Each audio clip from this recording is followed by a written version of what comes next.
There are that 1.3 trillion is about 14 projects which have a range of completion from 2024, 2025 until 2029. So, ibig po sabihin, itong mga ibang projects na delay mag-umpisa pa lang sa 2025, am I correct? Hindi, ongoing po. Matatapos These po. are all ongoing. Oo, delivery dates po between 2025 to 2029. Alright. And out of the 14 foreign assisted projects, only 2 projects have been completed. Am I correct? And this is the Bohol Airport, Air Traffic Management Systems, the first phase of the Maritime Safety Program, and the LRT Line 2 East Extension. So it's really just the Bohol project and the satellite project of CAAP. Those are the 2 completed ones. Yes, hindi ba naabutan ng pandemic itong Bohol Airport? Hindi kasi ang tagal na po eh. Tapos na po siya noong 2019.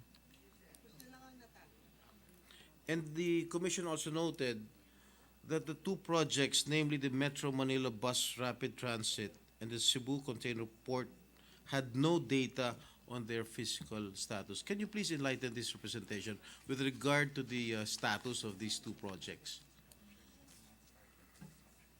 Both projects have not started construction yet.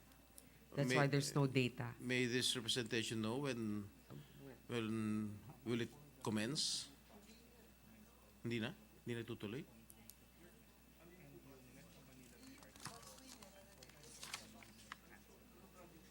Okay, so the Cebu project will begin in 2023, but then the EDSA busway, but the Metro Manila BRT has no start date because the loan was canceled by the World Bank.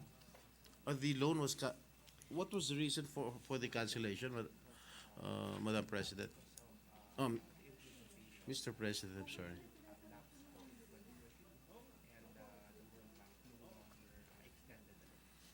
Implementation is a right of way. The implementation period has expired in 2022. Unfortunately, we weren't able to comply with the pre-requirements, and one of them is the right-of-way acquisition. So the World Bank in 2022 decided not to proceed with the loan. Are we not going to reconsider or talk to the World Bank to reconsider giving back, asking for the loan that was canceled? We are considering it, and also we will entertain potential financial partners. Okay. Okay. Thank you very much, Madam President. Going back to the questions of Senator Risa with regard to the seafarers, because being the chairman of the Committee on Labor, together with Senator Rafi Tulfo is the chairman of the Committee on Migrant Workers. I have already discussed with him with regard to drafting a bill, the Magna Carta for seafarers. And we want to get all inputs from all stakeholders in order for this bill to be beneficial for all our seafarers. May I know the reasons for the late or inadequate response of the government to these problems with regard to the seafarers? Is the gentleman referring to the accreditation? Yes, madam. Yes. Yes, this has been ongoing. We have not been disqualified. Our accreditation is still valid. We were able to submit with the recent request for compliance by the European Commission.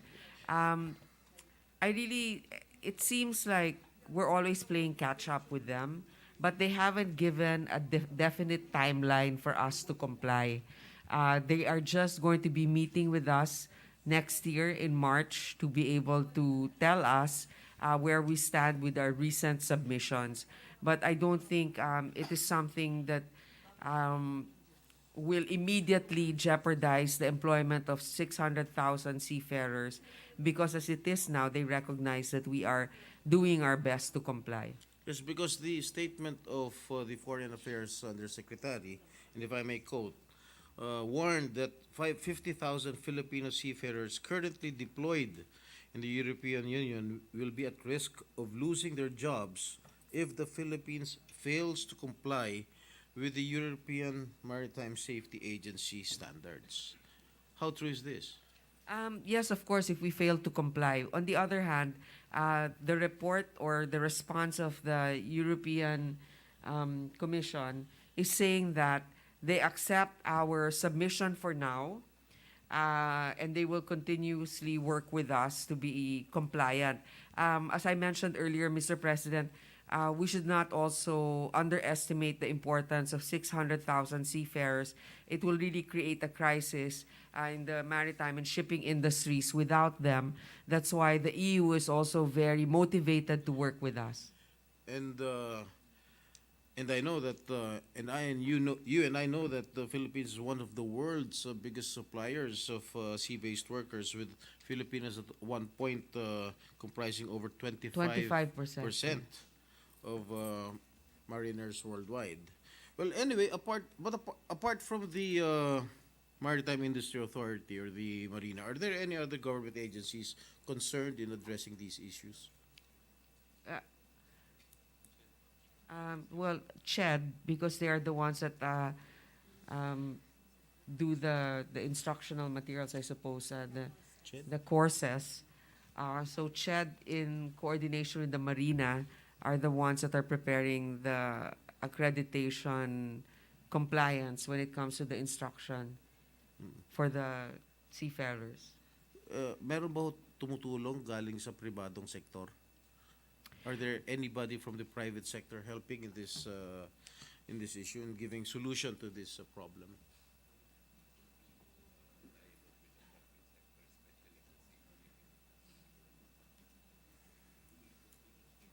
Yeah. They are continuously conducting dialogues with the private sector. As you know that the different maritime schools are run privately, and it is also to their benefit if we are able to resolve this matter. I know that I've been to the Magsaysay training center, Seafarer School, and I was quite impressed with the training. I'm sure that Miss Doris Ho is probably also helping for them to be compliant. Halimbawa po, Madam Chair, naging unfavorable ang desisyon sa atin, sa atin mga seafarers. What will happen? As I answered also Senator Risa, there's 600,000 of them. Right now, what is available for them is what we have, the benefits that we have lodged in the different agencies that are already existing, like the DOLE, and maybe the Department of Migrant Workers, but I'm not sure if they qualify for that. But then, kung ano po ang meron tayo ngayon, yun lamang po ang may bibigay natin. Kung 600,000 yan na mawalan ng trabaho, That's a big problem for us. that's a huge problem Huge for us. problem. That's why we are also working hand in hand. So it's actually both detrimental on both sides for the shipping, the worldwide shipping and maritime industry, as well as our country. That's why it is to the interest of both that we become compliant. Okay, thank you, Madam Chair. On another note, may we know from the good sponsor an overview of the Philippine Coast Guard's budget, if any, that is related in the intensifying presence in the West Philippine Sea?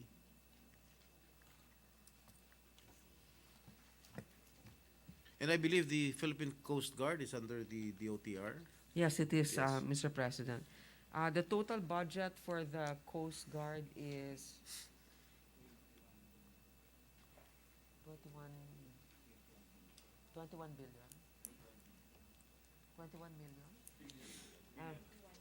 It's 21 billion total budget for the Philippine Coast Guard. And that also includes fuel costs for patrolling our archipelago, the repairs of the different sea vehicles.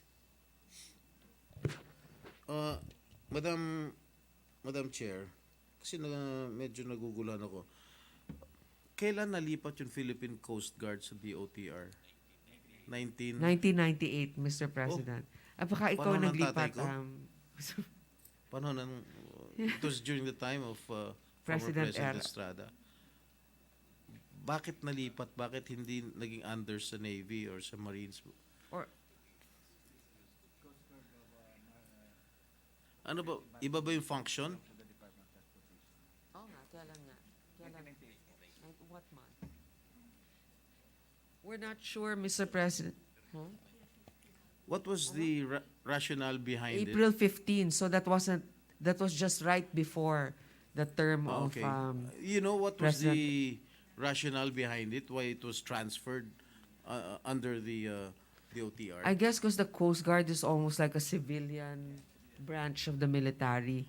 Oh, you must humanitarian. Like in the US, iba din yung Coast Guard eh.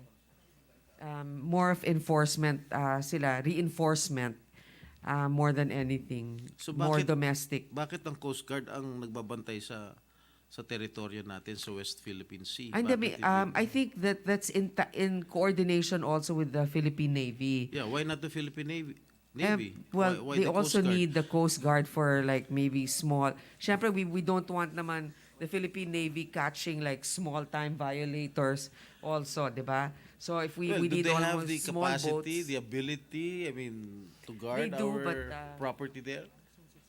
Our territory there?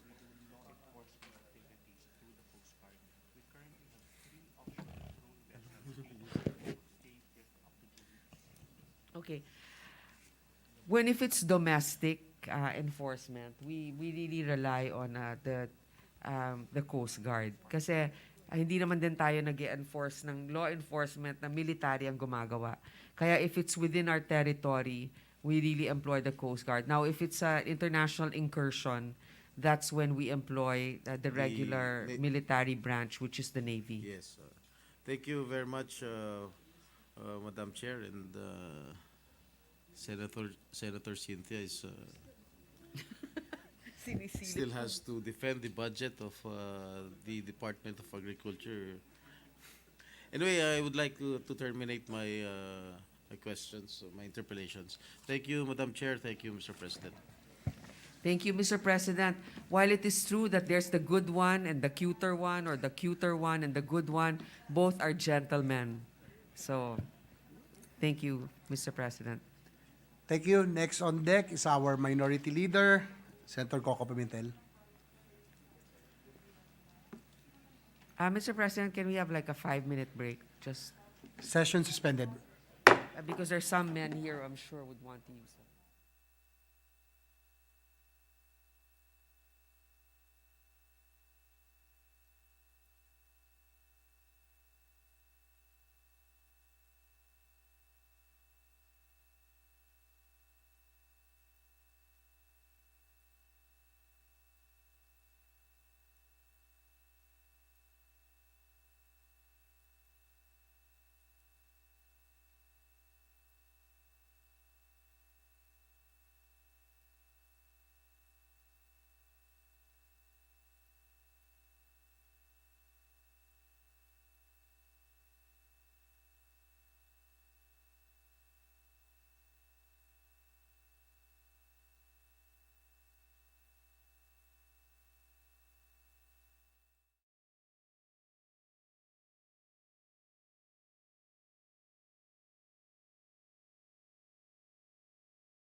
So, thank you, Mr. President, and with the permission of our hardworking chairwoman, may I commence my interpellation on the budget of the DOTR and the attached agencies, Mr. President.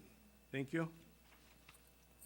Thank you. So, I have received feedback that our Secretary Bautista, is open to consulting or holding dialogues with stakeholders, the general public, on issues related to the jurisdiction of his department.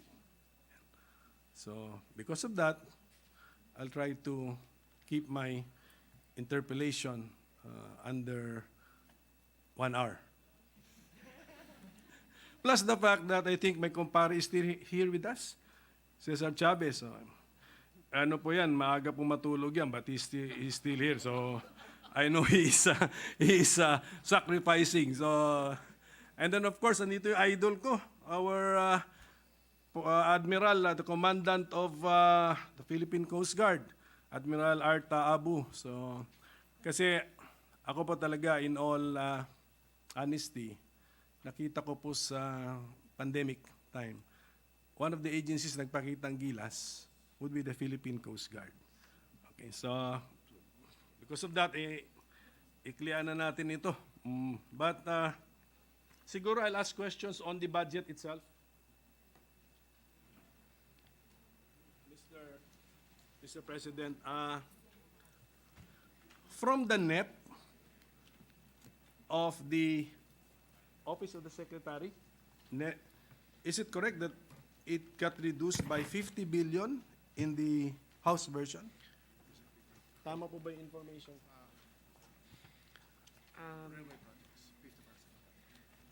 It got Net to GAB. Tingnan mo, nalimutan ko.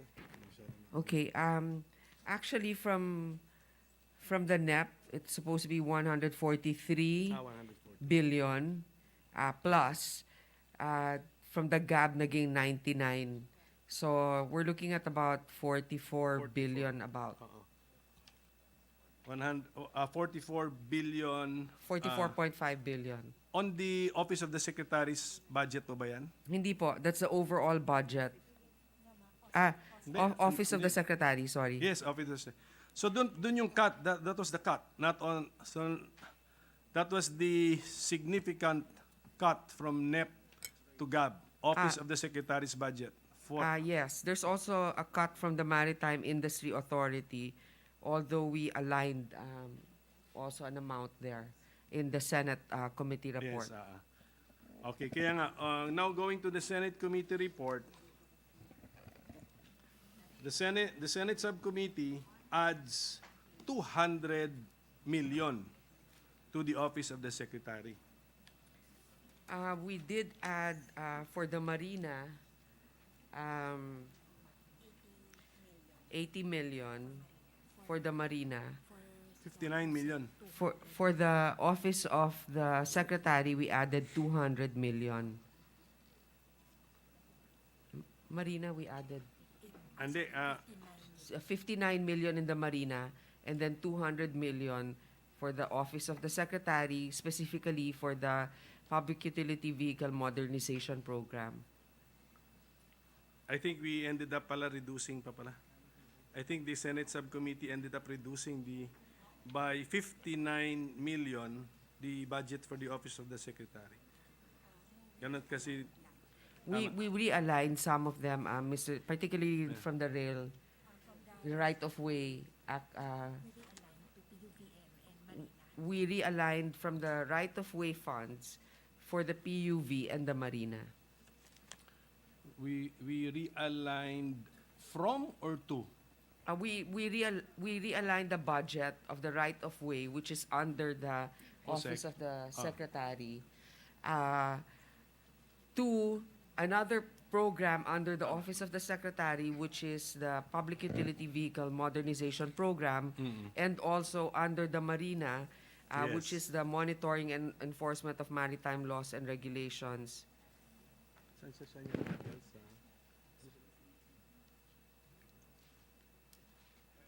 right of way. Yun na nga. So tama, 250 na, the total shift is 259 million. Ganun ang nangyari. Ganun ang nangyari. Yes, Okay. yun yun. Okay. Yun yun. But then, so if we got it from the right of way funding, which is what the House did to the tune of 50 billion, therefore, my common sense tells me that for projects, the first step would be right of way acquisition before we can actually implement. So, hindi ba napakaraming proyekto ba nito ang madedelay? Now, isa nga i-connect ko na, connected sa tanong ni Senator Jinggoy Estrada na 1.3 trillion, baka madagdagan pa, sir. And then sa concern ni Senator Bina, yung commitment fees and other penalties, madagdagan na naman. Sa undercomrep from Pwede pa na natin ito ma-remedyo yata. 12.6 Pwede pa ma-remedyo. Kasi, actually, yung right-of-way total budget is about 12.6 billion from the GAB, no? Ginawa natin 12.3. And the reason is, yung utilization rate trend, yung absorptive capacity, minsan, pag napakalaki rin kasi sa isang particular initiative, hindi na naman nagagamit lahat. Yung kailangan din natin dun sa Marina, very crucial din yes, yung... agree ako dun. Oo, dun sa Marina, kailangan talaga yan. At saka dun sa PUV modernization, the 200 million will spell a big difference also to help the drivers. So, parang yon direkta kasing mapupunta talaga na beneficiaryo. We didn't really get that much considering they still have the same 12 billion, no? Naging from 12.6, naging 12.3. We figure usually yung utilization and absorptive capacity, hindi na naman nauubos yung ganong kalaking amount. So GAB, 12.6 billion pesos for road right-of-way, but NEP 62 ito. Tama? Sa Kasi NEP, ang information ko, binawasan nga na House by 50 ang billion. initial ng Tama ba NEP, yan? 62 billion? oo, parang sa NEP 12.658. So pareho lang sila doon. Pareho lang sila doon sa sa GAP sa GAB. Pero ano to? 2022. Sa NEP po. Pero sa 2022, Mr. President, 1.6 lang Oo nga. ang binigay dun sa sa GAA. So, malaki na ang tinalon actually from 1.6 billion kung susundin natin itong Senate Comrep to 12.9 billion. But can I ask about the NEP? The 2023 12.3. executives budget on the road right-of-way, Sa, magkano sa, po? sa NEP 12.658, pareho sa 12.65 House. lang. So parehas lang pala. Oo, Okay, so pareho sa House. Mali. Hindi daw gumalaw eh.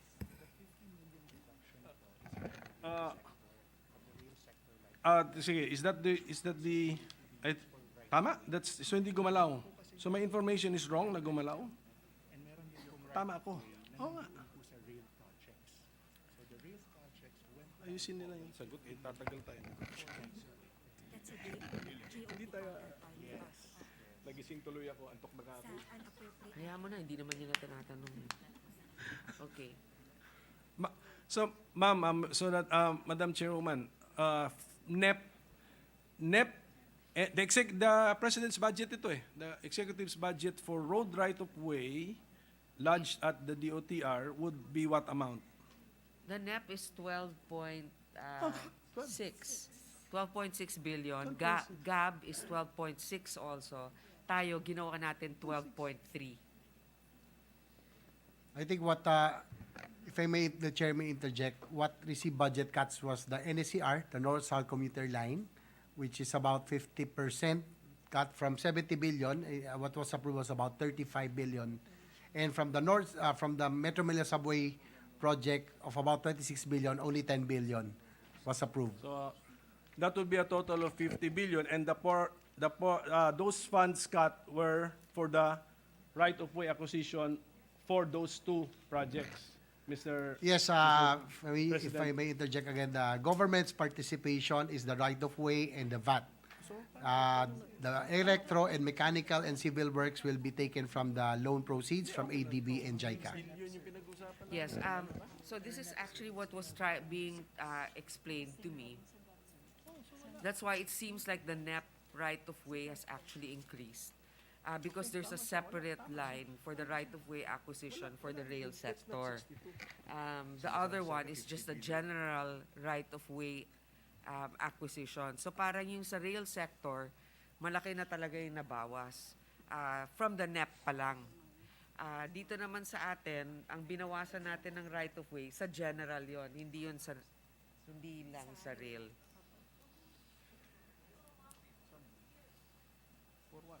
Okay, so sige, para maklaro, but there is really a cut, no, from 2 projects, as mentioned by our presiding officer, and those amounts were originally meant for what?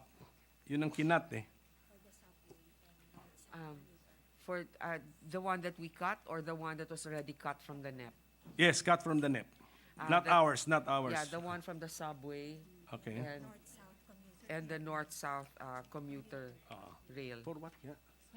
Yes, meant to do what for the subway and meant to Right-of-way acquisition. right of way pa rin nga. Also, and then for the north-south railway, still right of Right-of-way way. pa So rin. right of way nga. Natago lang. Natago lang siguro. So separate lump sums ba yan? May lump sum ba for road right of way, and then per project meron palang may item din na right of way acquisition. Oo, iba po. So okay. Confirm. We got it. So okay. So I was just looking at the wrong line, but tama. There was really a cut. So ito na lang question ko siguro. How will those 2 projects be affected if we can? Kasi ang understanding ko po sa budget process, budget call. Original figure siguro came from the department. Diba? And then you convince DBM that you need those amounts for the projects to be successfully completed. Acquisition ng property yun eh. Yes, Mr. and then- President, that was actually what we discussed earlier. Senator JV, our Vice Chair for Public Services, had asked that, and the response of our USEC for Rail is that it will delay us at least a year. And then if next year we also have that deficient budget for this, it will be delayed another year. It will compound.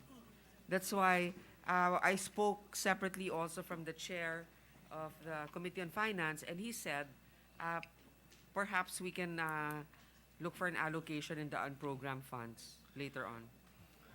Kasi ako, gives me the impression that there is a failure in budgeting or there's something wrong with our budgeting process. Diba? I mean, ano nangyari yun? I don't think that I think there should be more coordination between what the priorities are of this administration. Because sometimes, of course, part of the budget is political consideration to the detriment of what actually should be for the development, the long-term development of the country. Kasi the administration has overwhelming support in the House. And yet, this happens. Medyo, it does not show overwhelming support. But And it you got 50 billion. Hindi po is that a biro-biro amount, Secretary? 50 billion sa panahon ngayon? Hindi ko alam kung minabaliwala na natin ang value ng pera eh. That's big amount. That's a big amount. That's a big amount. Okay, so thank you for that. So, medyo, if you want to... Kasi ulitin ko, sir, Secretary, yung sanga-sanga, di ba? 1.3 trillion worth of delayed projects. Yung dalawang nabanggit natin, potential candidate madagdag dun. Commitment and penalty fees na release ko sa committee hearing. Potential na naman madadagdagan na sa next year's budget. Ganyan na naman ang tanong natin. And then kung paulit-ulit ang reasoning na ganyan, something is wrong with our budgeting process. Something is wrong. Anyway, Mr. President, I think next year we should have a concerted effort to really talk to the DBM to include it in their NEP. Kasi ang hirap na naghahabol tayo ngayon. Imagine sa natin kukunin bigla yung 50 billion, di ba? Yun na nga po.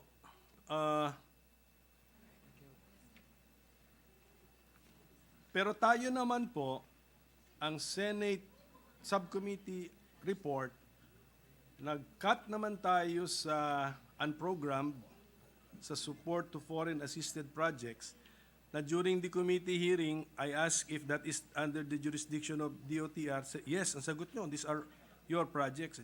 Nag-cut kami 69.5 billion. Linagay naman namin sa mga worthwhile items to be as tawag nila rito standby appropriation just in case may excess revenue or may loan. Pero are we conscious, Madam Chairwoman, Mr. President, of the possible effect of our own cut at 69.5 billion pesos? Doon po sa support to foreign assisted projects which are mainly DOTR projects. Mr. President, I'm sorry, I'm not really familiar with that 69 billion cut. Atin yan eh, diba? Ito yung Atin. So ito yung mga affected, ano, LRT 1, Cavite Extension, Metro Manila Subway, North-South.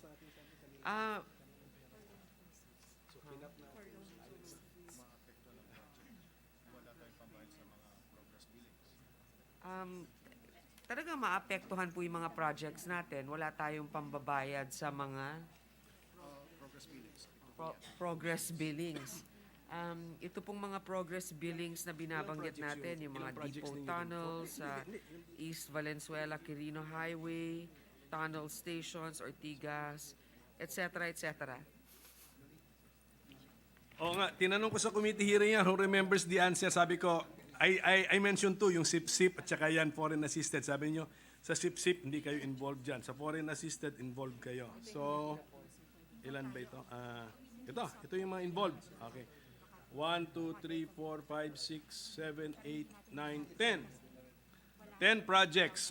So, kinat din po namin. So, are these also 10 projects potentially to be also added to the 1.3 trillion delayed projects as well as additional commitment fees and penalty fees?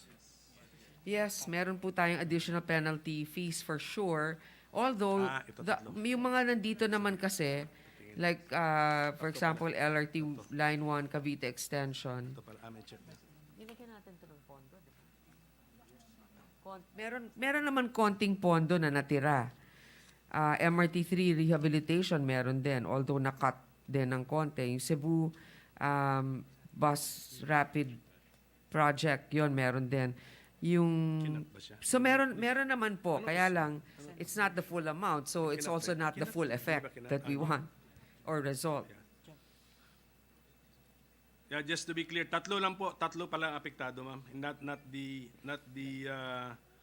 what did they say, 10? 10 projects. So tatlo lang po pala. Metro Manila Subway Project Phase 1, North-South Commuter Railway System, Mindanao Railway Project. Yun po ang binawasan natin. May pondo ngang natira, pero si North-South Commuter Railway System, 60 in billions to, no? 60 billion. So doesn't that show also parang a failure in planning? We can afford to cut a project by 60 billion. Standby appropriation na nga ito eh. Parang I'm not, sorry, I'm not familiar with this one, Mr. President. 69.5 billion that was cut. It's not from the subcommittee. Hindi, wala na matitira. Kasi kalahati na yan ang budget ng DOTR. it's in the unprogrammed appropriation. At any rate, at least na-bring out ko na, may period of amendments, pwede po natin pag-usapan. Ano ba? Ang klaruhin lang natin ano yung possible effect kasi ganun din yun. When we cut sa programmed appropriations, klaro yung effect. When we cut sa unprogrammed, are the effects the same? Yan lang yung tanong ko. Opo, sige, anyway po. Anyway, we trust the Secretary to be competently at the head of the department. Pag may solusyon na sir, sulatan na lang kami para hindi na ako sulat na lang sir para rin po ma-enlighten din po kami.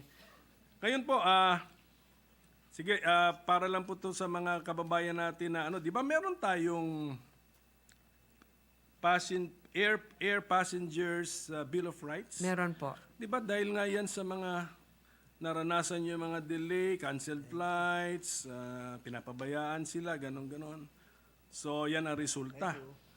Apparently, andun pa rin yung, kung ano man yung mga paghihirap na nagclamor tayo ng Bill of Rights of Air Passengers, present pa rin sila. Si Senator Bongo, 7 hours wait. Si Senate President Zubiri, 5 hours wait daw. Meron si Senator Binay nagkwento na from international flight naman from Singapore, so 4 hours to diverted to Clark, 5 hours at the tarmac, not allowed to disembark from the plane, then ordered back to Singapore. So 4, 5, 4. I mean, nangyayari pa rin. So, Well, anong binigay natin sa kababayan natin? Papel? Mr. President, kasi yung iba naman talaga, weather-related, wala rin naman tayong control. Hindi naman natin sinasabi na okay to. We're not saying that it is acceptable, but it also happens in other countries that there are waits that are significantly long. On the other hand, what the good secretary has proposed is that the passenger bill of rights be posted in very conspicuous areas, meaning in the check-in counters, so that all of the passengers will be aware of it. Na within a certain number of hours, pag wala pa, you're entitled to a malasakit kit. You are entitled to the information hotline that you can call anytime. Meron pong hotline na ganon. So, ayun po, talagang hindi po talaga ideal yung setup ng airport natin. That's why we are also banking on the expansion of the Bulacan Airport as well as the Sangli Airport. Sige. Can I ask my kumpare Cesar Chavez to call my attention when it's 12:45? Stop ko na talaga. Yes, sir. Okay. Okay, sir. But there is a violation. Let's assume the violation of the Passenger Bill of Rights. Kanino po tatakbo ang ating mga kababayan? CAB? CAB? Sa CAB po. CAB? Oo. Okay, CAB. O, sige. So, dapat ang CAB, mag-react naman po tayo ng maayos with 229 million budget. So, yung specific po na, unless it did not happen, pero syempre ang source natin, fellow senator, yung case sa Singapore, they already arrived in the Philippines. How come we sent them back wholesale to Singapore? Tamang practice ba yun?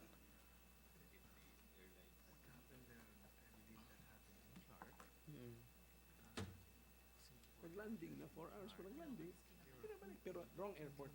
Hindi sa ano, pero bakit nga ganun? Or i-bus mo sila sa Manila. Hindi ko maintindihan eh.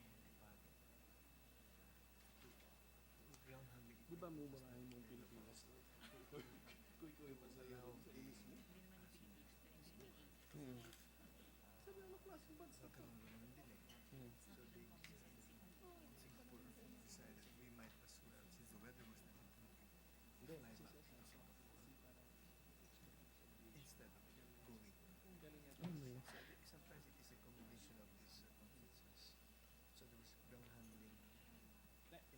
Hanggang 12:45 lang. Max na max.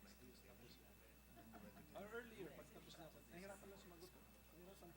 Mr. President, it was actually the decision of Singapore Airlines to fly back to Singapore. And the reason is, when they landed in Clark, they waited a bit, hoping that they could fly back. They could fly and proceed to Manila International Airport.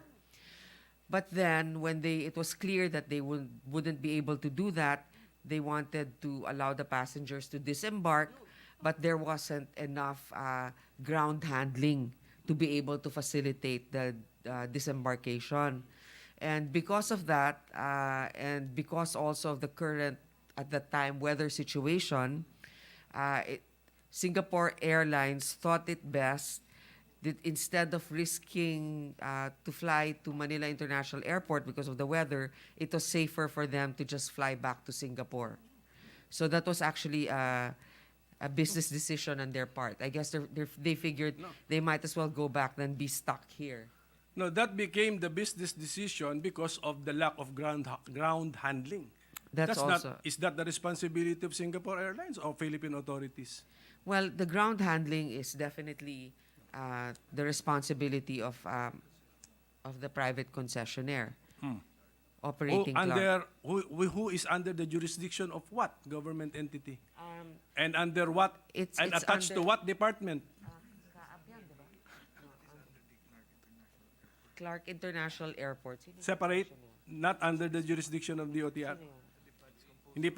Hindi pwedeng ilatigo ng department secretary? Wala. Wala, sir.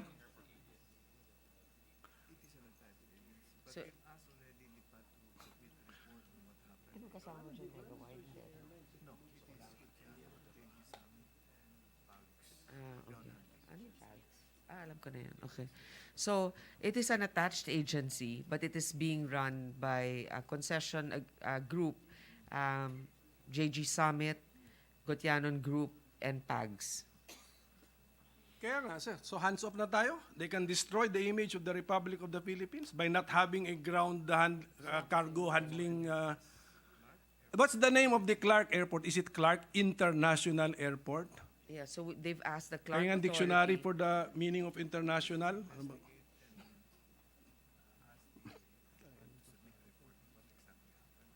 And then can we impose penalties? Yes. Who will impose it? By whom? The concession agreement requires certain service levels. Okay.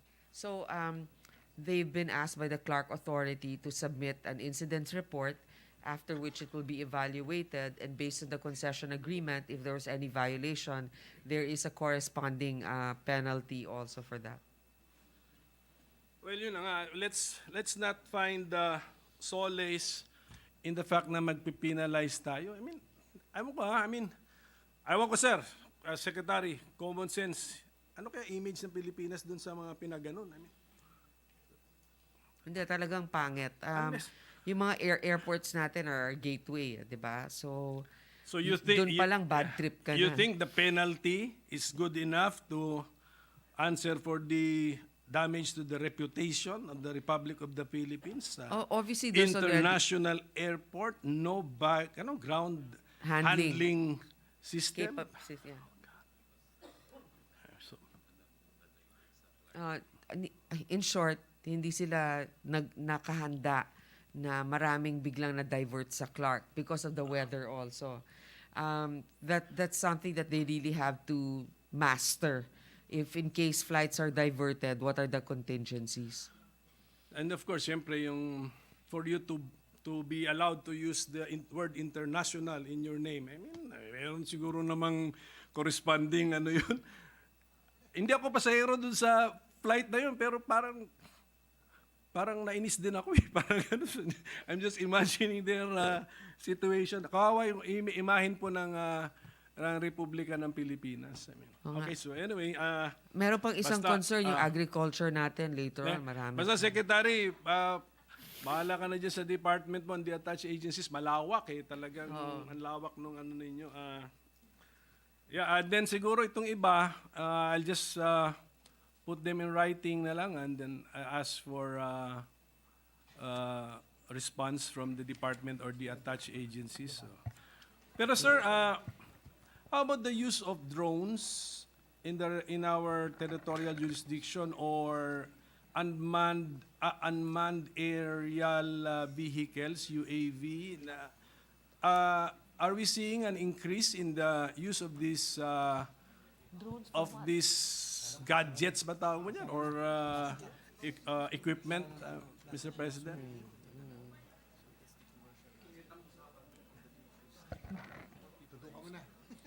And tapos kasi air travel and safety. So may regulation. Okay, Mr. President, you need a license to operate a drone. It's under the jurisdiction of the CAAP. There is a elevation limit to it, so you can't really just fly it anywhere. Kaya have we noticed an increase in the Yes, use because and it's- presence of drones? It's also used for agricultural purposes, among others, and for YouTube videos also. I-link ko na lang sa concern ni Senator Tulfo yung air travel safety siya eh. So ako ang worst case scenario ko, alam mo, yung collision dun sa ano. I mean, Yes, Mr. we President. have to ensure that the pilot of the drone who is not on the drone but on the ground, di ba? So would have the same vigilance as a pilot in a real aircraft. I mean, Yes, to, Mr. parang President. ganun. Thank you for the reminder, Nabuo. Mr. President. Okay, so we have already a licensing system in place. Yes, we do, Mr. President. Kasi ano na lang sir, if we just inform us kung meron din man tayong mga observation that there are many unlicensed drones flying, kung meron man. They will submit, Yes, kung Mr. meron President. man. Please submit your And then be conscious lang, o questions. be conscious or be vigilant. Ano. So okay na po, hindi ko na kailangan ng signal from my kumpare, Cesar Chavez, because Co-host. Nag-guest po ako sa inyo, Mr. President. In 2012. Oo. Sa inyo ako nag-launch ng aking first interview. yes. Pero sa ganito, Marina, nung pumunta ang mga senador sa Europe, hindi naman railway ang na-raise doon, kung hindi yung ating mga maritime standards. Okay, so with your 59 million, sana maramdaman namin yung improvement or sabihin nyo lang kung kulang na kulang ba ito. And then some other agencies, dinagdagan din natin. O CAAP, you have sa subcommittee report, 100 million more. CAAP, thank you to our chairwoman. We gave you an additional 100 million. Okay, so with that, Mr. President, because of the lateness of the hour, I am forced to terminate my interpellation. Anyway, we are supportive naman of the sector, the entire cluster, kasi napakahalaga sir, lalo na yung safety po ng ating mga kababayan na gumagamit ng transportasyon. Lahat naman yata ngayon users na of our transportation system. So thank you very much, Madam Chairwoman, for your patience as Secretary and of the entire transportation family. Thank you po. Mr. President, I appreciate the interventions of our minority leader.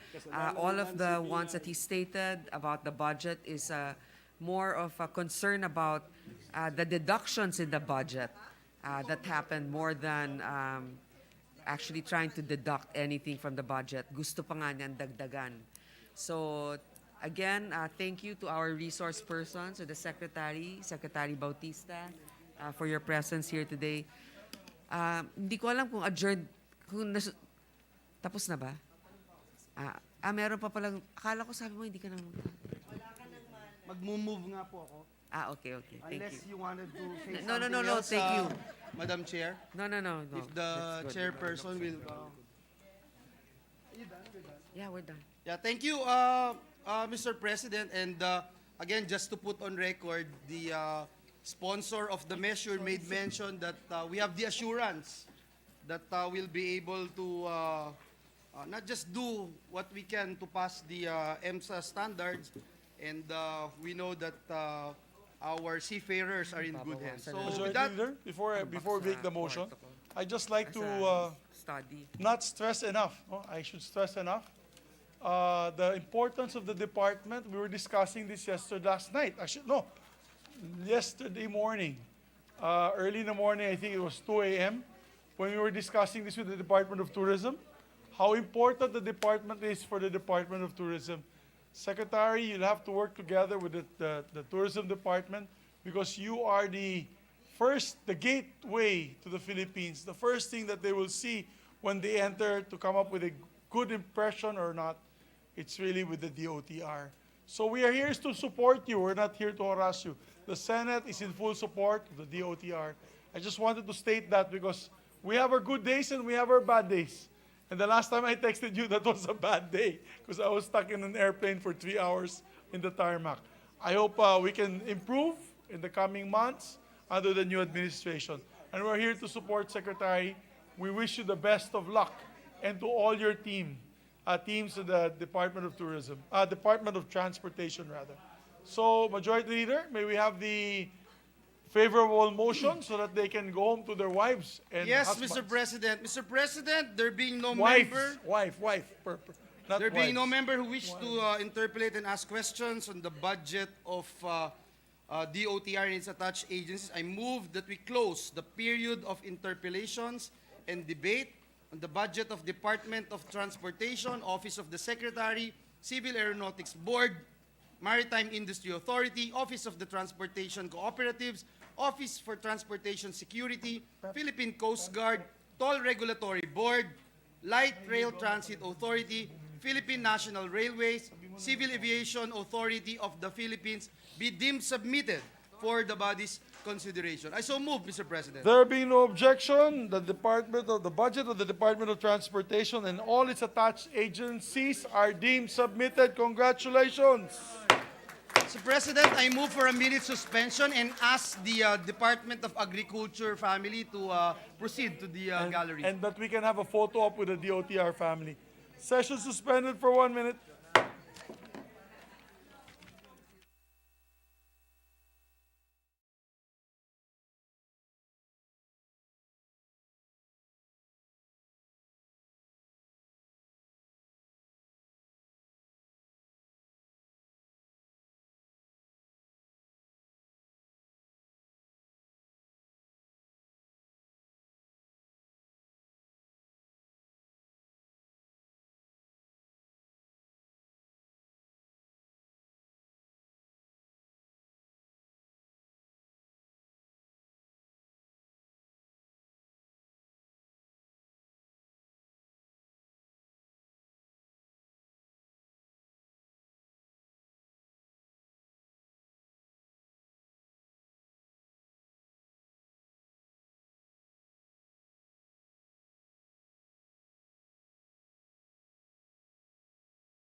Department of Agriculture, Office of the Secretary, Agricultural Credit Policy Council, Bureau of Fisheries and Aquatic Resources, Fertilizer and Pesticide Authority, National Fisheries Research and Development Institute, National Meat Inspection Service, Philippine Carabao Center, Philippine Center for Post-Harvest Development and Mechanization, Philippine Council for Agriculture and Fisheries, Philippine Fiber Industry Development Authority, National Dairy Authority, National Food Authority, Philippine Coconut Authority, Philippine Fisheries Development Authority, Philippine Rice Research Institute, Sugar Regulatory Administration, National Irrigation Administration. I so move, Mr. President.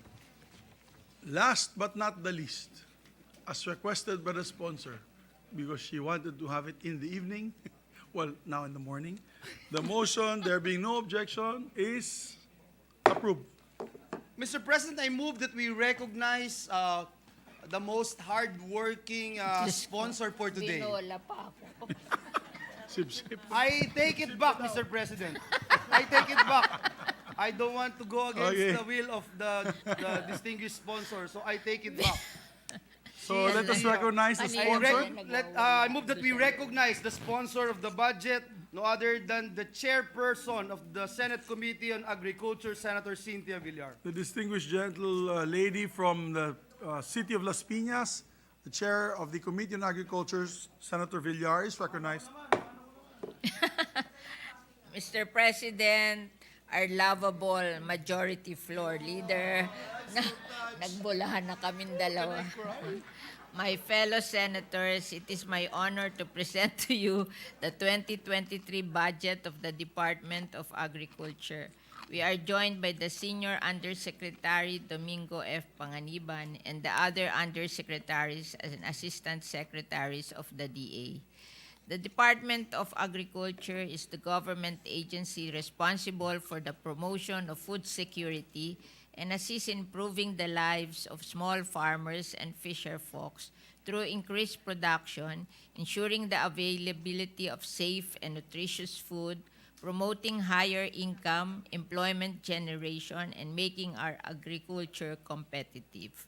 The proposed budget of the DA as contained in the National Expenditure Program is 160 billion 851, which is higher by 39.62% or 46.5 billion in absolute terms compared to the 2022 budget of the agencies. The GOB and the committee report for the DA budget for 2023 is the same, which is 13.5 higher than the net figure. The Office of the Secretary has a budget of 89 billion, which includes allocation for 7 banner programs, the regular programs, the bureau budget, and the budget for the regional offices. The DA budget also includes the budget for 9 attached agencies amounting to 13.1 billion, and its 8 attached corporation amounting to 58.6 billion. The Bureau of Fisheries and Aquatic Resources, or BFAR, the most popular in this Senate, will get the biggest share of more than 6.9 billion in the proposed budget. The National Irrigation will get 40.8 billion, and the executive order of the former President PR Ardrey transferred NIA back to DA as an attached agency from the Office of the President. The highlight of the DA 2023 budget would be the establishment of cold examination facility in agriculture, which is, we call this the first border facility in Luzon, Visayas, and Mindanao. And then there will be a DA Wildfield Inspectorate Office to combat smuggling of agricultural products and commodities, hopefully. And then there is also the Mindanao Inclusive Agriculture Development Project and legislated fish hatcheries that will be implemented by BIFAR. I think those are the things that worth looking into. And of course, we're, we will start now our question and answer. With this, Mr. President and dear colleagues, we hope that after 1 hour, we will approve the budget of the Department of Agriculture. Thank you, Mr. President, my loving majority floor leader. Sabi niya, mahal na mahal niya daw ako. You show it to me today. And our, Is that a question? no, that is a manifestation. Okay. And my colleagues, my lovable colleagues in the Senate. Oh. Mr. President, that is so touching, and I hope our dear colleagues are listening. First, to respond to that statement is the distinguished gentleman from Cavite, who will only ask two questions, This Mr. too President. complex question. Yes. Yes, May I move that he be recognized, Senator Francis Tolentino? the Moved, Mr. gentleman from the President. great province of Cavite, Senator Francis Tolentino, is recognized. Thank you, Mr. President. How can I BIFAR, I where's refuse BIFAR? and BIFAR resist to eh. motherly and maternal love, Mr. President? I probably will have to reduce this to 1 question and a half, Mr. President. Mana is part of my question. It has something to do with marine, aquatic, I forgot the NA. Mr. President, konti lang po ito.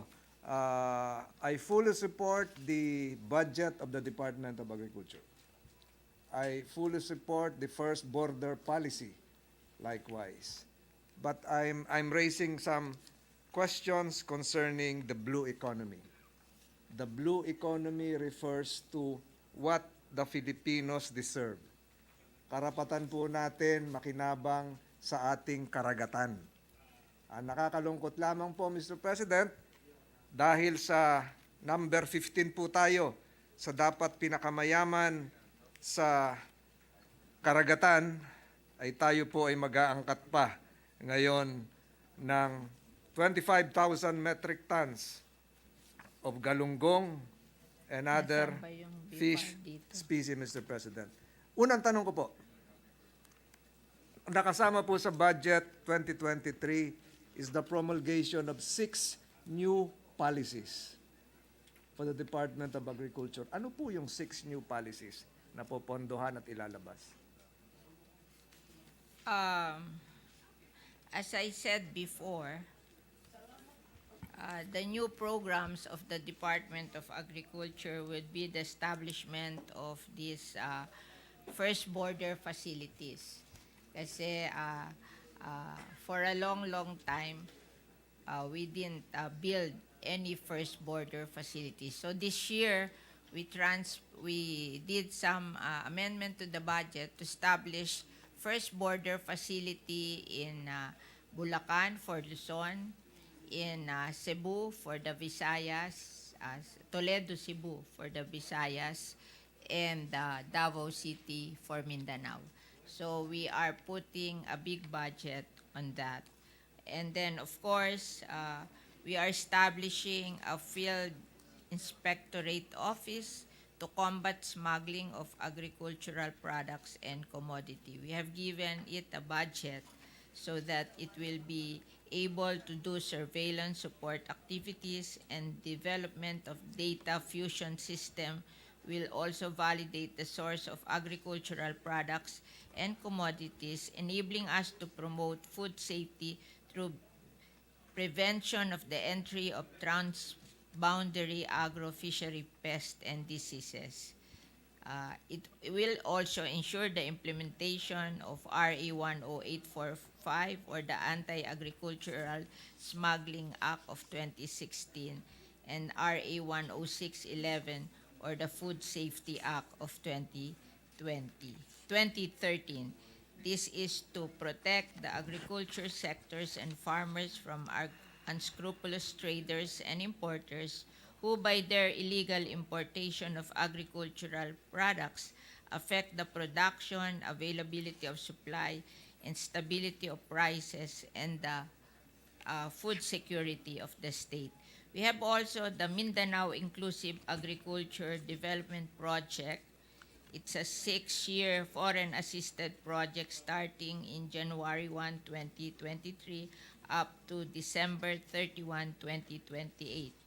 The project is geared to sustainably increase agricultural productivity, resiliencies, and access to market and services of IP farmers and fisher folks group within the ancestral domain of Mindanao.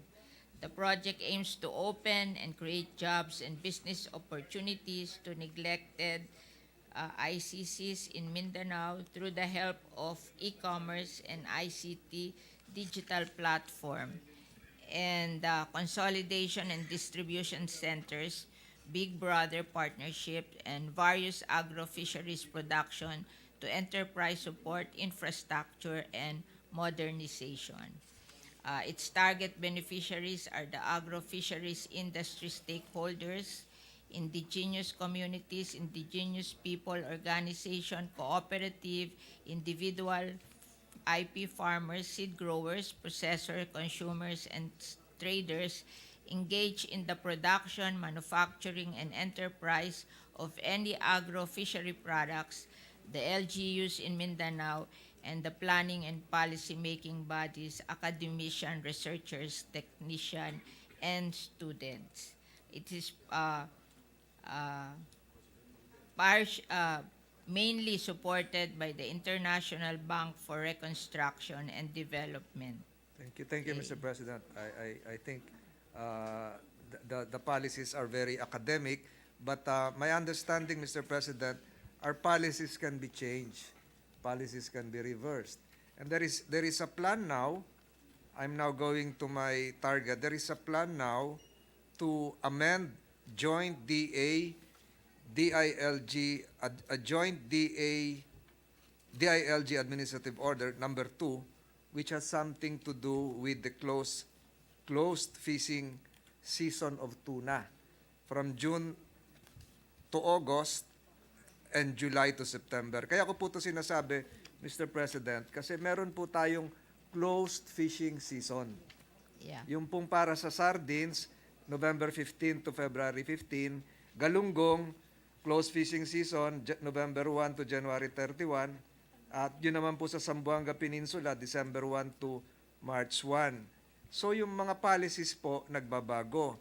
At ang dahilan po, Mr. President, kaya tayo mag-aangkat ng galunggong is because of the closed fishing season. One of the reasons. Kasi ang sinasabi, pag maliliit pa yung mga isda, ang mga fingerlings, fish larvae, hindi dapat mapasama doon sa mga makukuha ng mga isda para mag-mature, para po lumaking isda at makapag-reproduce pa. Mr. President, ang tanong ko po ganito. Kung nababago po yung policies, yung fishing season, at kung yung dahilan ay dahil may closed fishing season, maaari po kayang sabihin, Mr. President, kung babaguhin yung closed fishing season, ay hindi na kailangan mag-angkat. Ulitin ko po. I don't think it's, related? Mr. President. It's related? Oo. It is related. Ang I dahilan- don't think it's the closed fishing season Yun that po yung- has causing the importation Yung of po fish. yung dahilan dito, hawak-hawak ko isang dokumento rito. The Philippines, and I quote, the Philippines will be importing 25,000 metric tons of fish from November 2022 to January 2023 amid the closed fishing season, according to the Department of Agriculture, Order Number 1002, Series of 2002. So, ang ibig pong sabihin, Mr. President, nagkaroon ng kakulangan, nagkaroon ng shortage na dapat mapunuan dahil hindi makakapangisda yung ating mga mangingisda sa mga ngailangan ng pag-aangkat. So, ang sinasabi ko po, Mr. President, pagsasamahin ko na lahat ito, ayoko po kayong pagurin. No. I just want to point out to you, Mr. And President, correct me if I'm wrong, I stand. that there are different closed fishing Yes. season in different parts of the Philippines. Visayan Sea, So Northern you Palawan, cannot and say Zamboanga. that it's the reason for the importation. Like Yes. for example, in Northern Palawan, it's November 1 to To January January 31. 31. I agree. In Zamboanga, Sibugay is December 1 to March 1. In Yes. Cagayan Valley, October 1 to November 15. Correct. In the Visayan Seas, it's November 15 to February Correct, 15. In Davao Gulf, it's June 1 to August 31. So, and we established this closed fishing season because it's useless to catch fish when they are small. Yes. So when they are growing in that part of the country, it's useless to catch because our income from the fish will depend upon the kilos, the bigness of the fish. If it's so small, then there's no income Yes. for the fisher folks. Yes. So I think there's something wrong with our premise. policy in BIFAR that we have to import. Because like for example, in Luzon, the people from Pampanga were saying, if you will make us profitable by raising fishes in Pampanga, we can supply all that we need in fishes. Kaya lang, dahil yung sinasabayan ng importation, bumabagsak ang presyo, it's not anymore profitable for the people who are raising fishes to do so. Parang nadi-discourage nung importation. So, parang there's something wrong with our importation policy. We should remember that if we import a lot, then there's no reason for our local aquaculture, those who are practicing aquaculture, kasi mas malaki na ang production ng aquaculture kaysa wild catch. Tama po, So Mr. there's President. no reason for them to develop aquaculture because they cannot make money on it because of the competition of importation. So I guess you cannot say that we have to import because it's closed fishing season, because the closed fishing season comes in different times Yes. of the year. Yes. I So agree. medyo pumapareho din yung supply. I mean, common sense. I agree, Mr. President, and I thank the good sponsor for agreeing with me in advance that total blank check for importation is not the appropriate policy. And we have heard reports that with the issuance of the previous DA BIFAR FAO 195, marami daw po mga isda na sa halip na mapunta yung importation para sa processing, canning, and institutional use like gagamitin ng mga restaurants and hotels, napupunta po sa mga wet markets. So na-defeat po yung purpose ng importation nung sa DA BIFAR FAO 195. Kaya ko po nabanggit yung sa close season, and I stand to be corrected again. Yung binibigay pong, halimbawa po yung November 1 to January 31 sa Galunggong, halos 60 days. Pero makikita nyo po, Mr. President, sa ating bansa, ay meron po tayong natural close season. Yung Pag dumaan po yung bagyo, 2 araw bago bumagyo, sasabihin na ng Coast Guard, bawal kayong maglayag. Pag tumama ang bagyo, 2 araw din yon. Pagkatapos ng bagyo, 2 araw magkukumpuni ng bahay yung mangingisda. Hindi rin po makakapaglayag at mangingisda. So kung meron po tayong 20 typhoons a year, at times 6 days, ay 120 na po yun. That's close season. Sobra-sobra pa ho yun sa 60 days close season. So, we have a natural close season na yung kalikasan na mismo nagsasabi, huwag kayong mangisda. Gusto ko lang pong banggitin yan, Mr. President, kasi baka napakahaba na yung close season at baka naman po yung ating mga mangingisda ay talaga na argabyado na. Huling tanong ko na po, Mr. President, pangako ko po, 1.5 questions lang. Mahaba pa ho sana ito. At naalala ko po yung ibig sabihin ng mana na narinig ko kanina. Ibig sabihin pala ng mana is maritime and archipelagic nation. So tama po tayo makakuha lahat ng mana. Ang huling tanong ko po, Mr. President, meron pong requirement noon na magkaroon tayo ng isang inventaryo ng fisher folk. Meron na po ba yon? Listahan. Oh, yeah. Meron na ho tayo, no? May listahan na po tayo noon. Because if we ever give them something, lahat sila meron ng tinatawag registry of the different farmers and fisher folks. So yung fishery information system na hinihingi nung RA 8550 na comply, Meron. ito na lamang po, yung atin pong total allowable catch na dapat po 2001, 3 years after 1998, meron na po itong determinasyon kung ilan po yung TAC, ilan po yung MSY, yung maximum sustainable yield, meron na po tayong datos noon. Meron ba kayong figure? Okay. If this representation can be provided, Hindi, wala na. yung catch daw nila. Are you talking of the fisher folks or their catch? Both, ma'am. Okay. The number of fisher folks total is 2.382. 2,382,000. Akala ko to 1.5.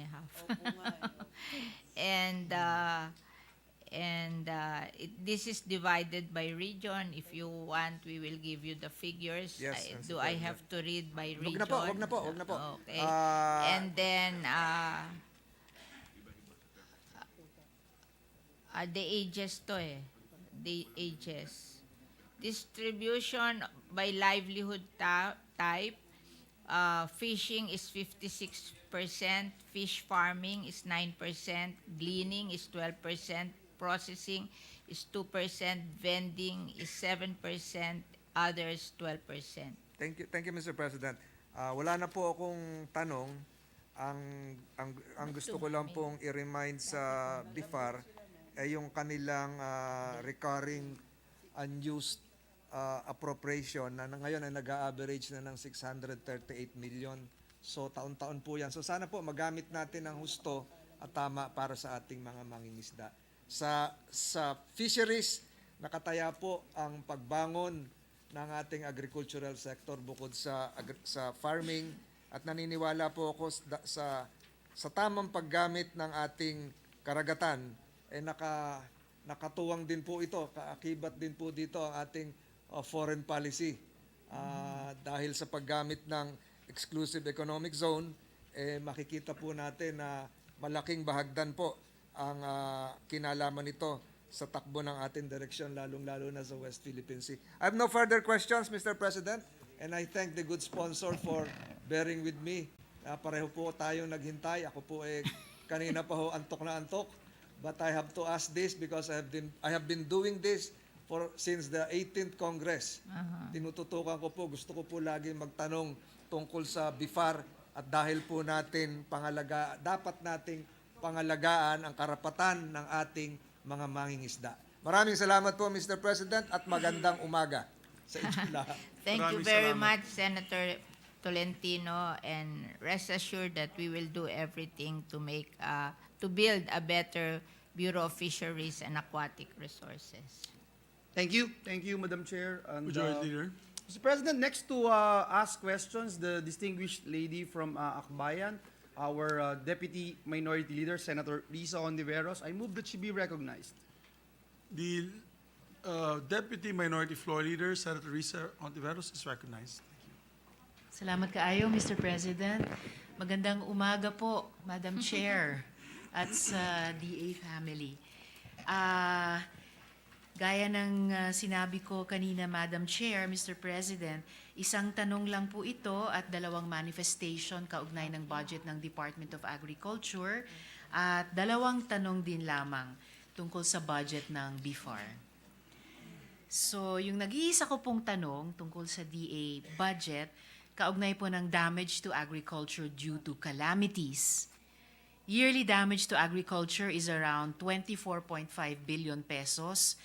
Climate-related production losses from 2010 to 2019 was at 116 billion pesos. And yet, the DA invests very little in building the resilience of farming and fishing communities institutionally.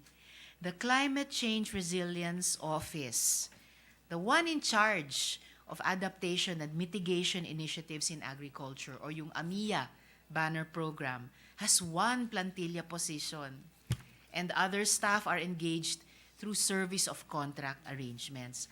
Nag-iisa ko pong tanong sa DA budget, Madam Chair, Mr. President. Maaari ko po bang malaman kung ano ang mga plano ng DA para ganap na i-institutionalize ang opisinang ito? I think the DA has created an office. It's the Climate Change Resilience Office, and they have given a budget to this office, and we have interviewed them on what they will do, and they said that it is now being studied in terms of its specific mandate, organizational structure, manpower requirement from national to regional level in relation to existing offices that have climate-related mandates. Okay. Salamat. And I'm sorry. I think Go ahead, it's, Madam Chair. ano ba to? Okay, that's it. Salamat. At least we have now a climate office, change resilience office in the Department of Agriculture. I agree. At least that, Madam Chair, Mr. President. And sana po dito sa... And it's good to hear also po na balak nilang bigyang buhay itong opisinang ito from the national to the regional levels. Lalo na nga po't in the space of just 9 years, 116 billion pesos ang naitalang climate-related production losses. In addition, Hindi ko na ma-divide po ito mentally right now, Madam Chair. Pero hindi maliit na 24 billion pesos every year, Madam Chair. in those addition, years. we Yes, have Madam Chair. advised this office that I think they will have to revise yung ating mga planting season depending on the frequency of typhoon in certain months of the year. Kasi before, parang standard yung planting season natin na ganong months. Ngayon, nag-iiba na yung panahon. So, sinabi na dapat pag-aralan nila kung ano na talaga yung dapat na planting season. Kasi, like for example, rice, it takes you 4 months to harvest rice. And usually we do 2 times a year. So, we can choose the months by which we plant and we harvest so that we will not meet the typhoons head-on. And we told them that maybe during the months of the typhoon, they should encourage the root crops to intercropping ng root crops para nang sa ganon, yung root crops kasi kahit bumagyo, hindi madadamage ng bagyo. And that can serve as like they said, kamote can serve as a substitute for rice. Or kasaba. They're doing research on how we can substitute kamote and kasaba for rice para hindi tayo nagkakaroon ng rice shortage. We don't really have to eat rice all the time. We can find substitute for rice. So, yun yung mga things na ine-explain namin dito sa Climate Change Resilience Office that we have to be practical. We have to develop models by which we cannot be much affected by typhoons and this disaster caused by climate change. And precisely for that reason, Madam Chair, Mr. President, ito nga yung tumpak na opisina na pamunuan yung DA as it were at gabayan yung ating mga magsasaka at iba pang rural sectors dahil climate change nga po itong mga dinidescribe din ni Madam Chair yung pagbabago ng necessarily ng planting seasons at yun na nga po yung sa mga natural disasters. Mr. President, sinabi po ni Madam Chair na pinag-organization ng office at dahil nga rin plano nilang i-organisa ito, i-mobilize mula national hanggang regional levels, siguro naman by next year, Madam Chair, Mr. President, hindi na lamang one plantilla position lamang po ito at service of contract staff lamang. Hindi nila mapapagalaw yung national to regional levels nila.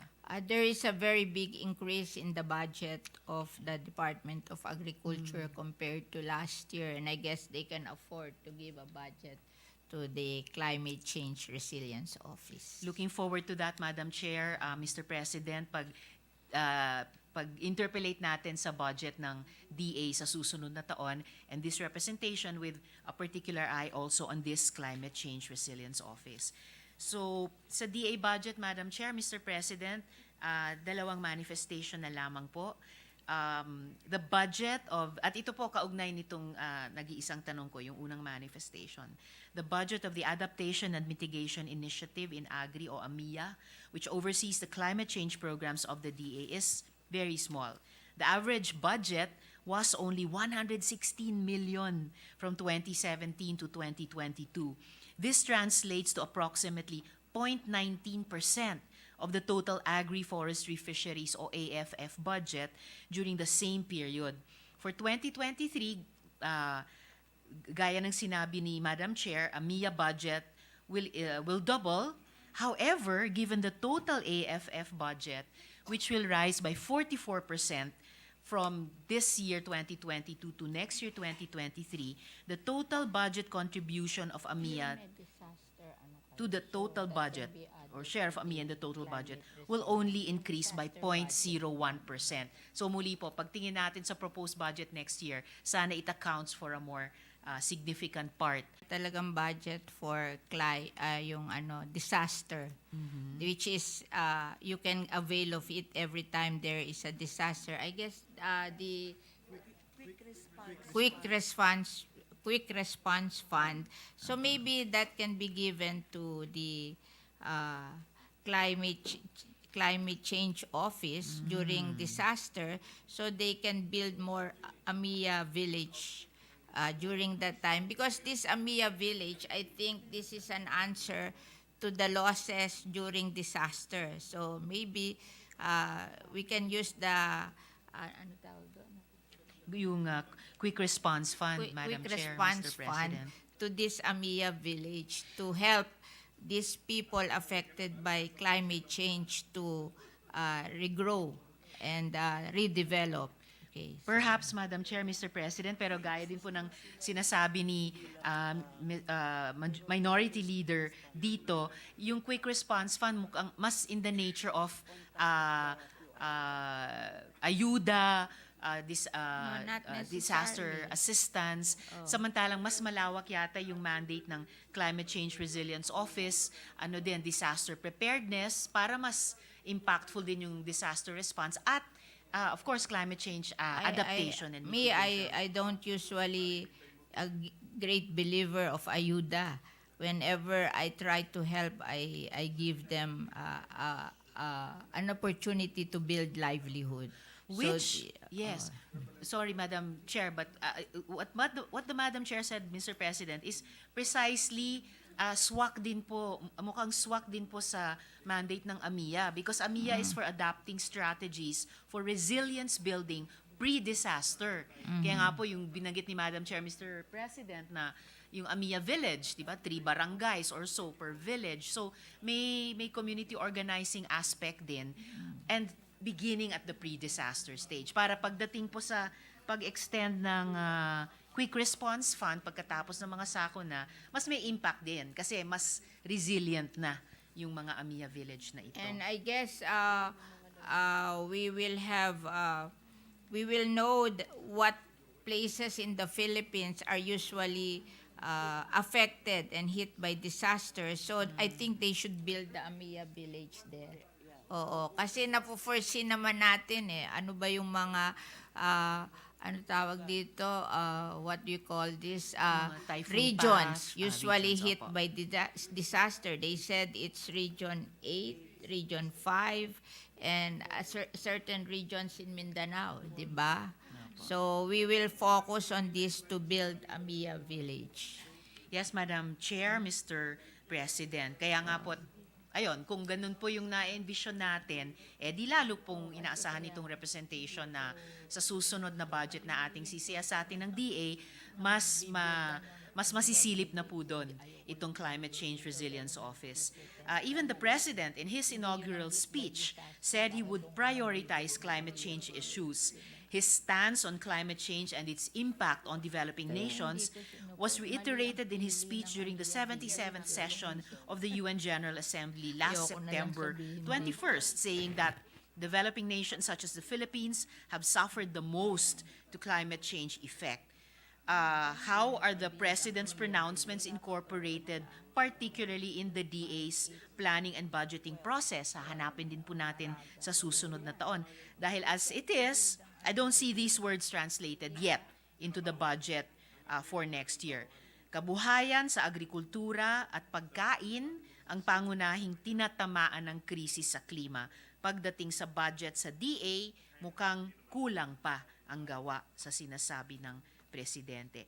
I'm sure, Madam Chair, Mr. President, that the DA family is aware that the country's farmers and fisherfolk are at a highly disadvantaged position, being 64th from 113 countries in the food security ranking and having garnered the lowest score in the National Resource and Resilience metric.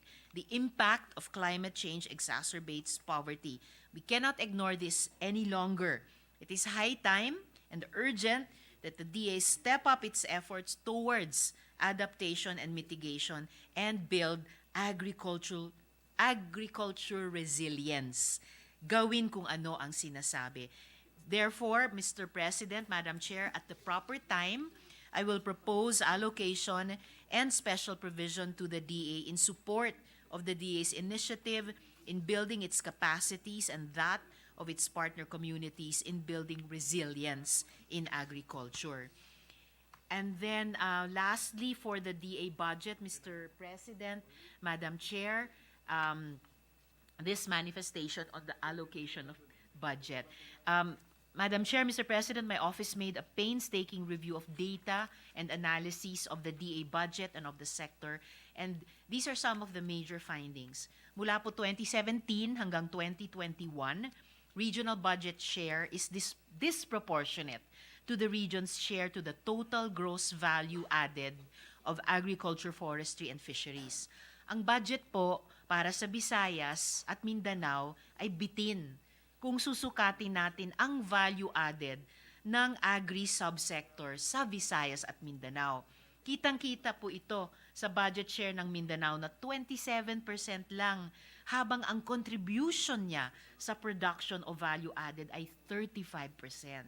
Sa 2023 budget ngayon, lalong bitin ang budget ng mga sumusunod kumpara sa value added nila. Region 9, Region 12, Region 7, Region 4A, dito rin sa Luzon, Region 10, Region 6, at Region 11. Hindi tinutumbasan ng karampatang budget ang sipag at tiyaga ng agriculture sector sa mga riyong ito. Patas sana ang budget sa kontribusyon kung dadagdagan ng 20% hanggang 50% ang DA budget para sa mga rehiyong ito. I just want Yes, Madam Chair. to make a manifestation that in addition to the budget of the DA, there are programs in Mindanao, like for example, the Coconut Farmers and Industry Development Fund. 60% of the coconut farmers are in Mindanao, and we are giving out 5 billion a year from the Coco Levy Fund to the coconut farmers. So most of it will go to Mindanao because Mindanao is the highest producing highest producing coconut region in the Philippines. In addition, in the Visayas, in addition to coconut, because Region 8 is also coconut producing, we passed the SIDA law, which is to help exclusively the sugar farmers of the Philippines. And it's having only problems, but it should be 2 billion a year for the sugar industry, which is predominantly Bukidnon and Negros Occidental, okay? And of course, we have also the Rice Competitiveness Enhancement Fund, which is not from the GAA, it's from the tariff on imported rice, and it is given to rice-producing provinces, and I think Bukidnon is one of the biggest rice-producing provinces in the Philippines, and also North Cotabato. And in the Visayas, it's Region 6, no? Iloilo.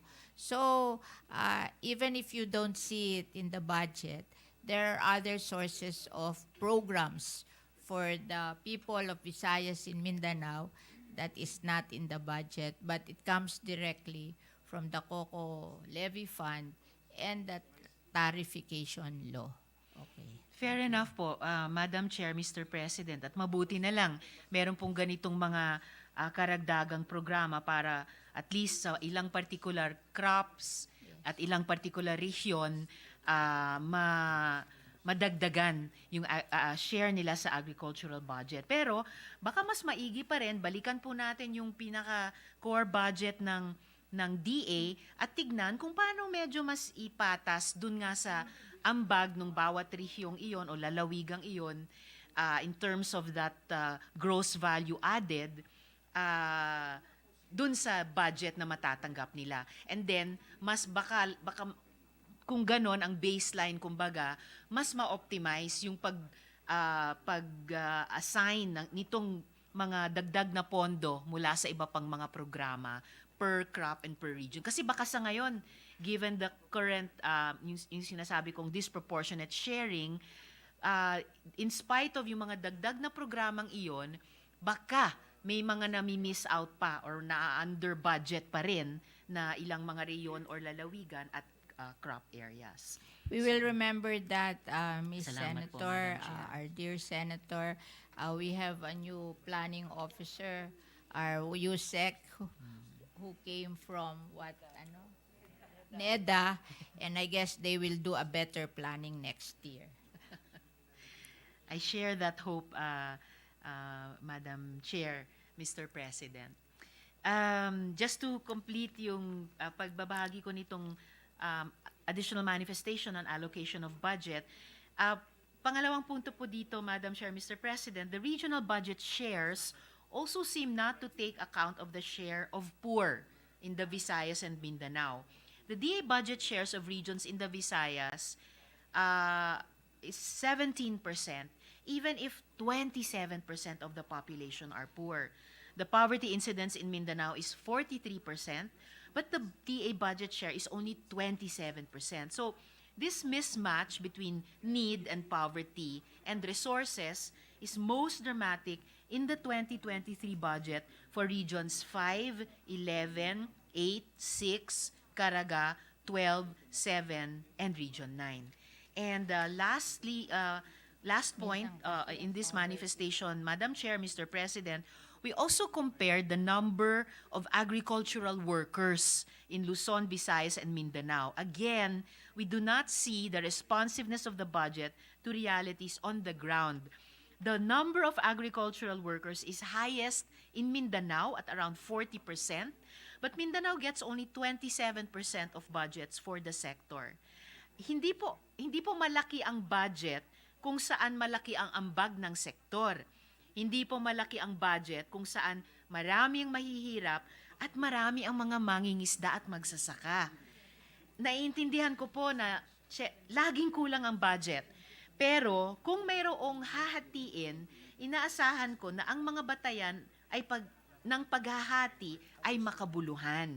Hinihintay ko na makita ang isang komprehensibong plano at vision para sa agri-fisheries development, produksyon sa pagkain at trabaho mula sa agriculture and fisheries. Napakalaki nga po, gaya ng sinabi ni Madam Chair, Mr. President, napakalaki ng itinaas ng budget ng DA, ngunit sa aming pag-aaral, Madam Chair, Mr. President, malaki ang nagiging kakulangan ng distribution ng mga programa para sa buong rehiyon ng Mindanao at sa Visayas. Dalhin natin ang mga programa kung saan naroon ang pinakamaraming mahihirap na magsasaka at mangingisda, kung nasaan ang mga pinakamalaking manggagawa sa agrikultura. Bigyan ng prioridad ang produksyon,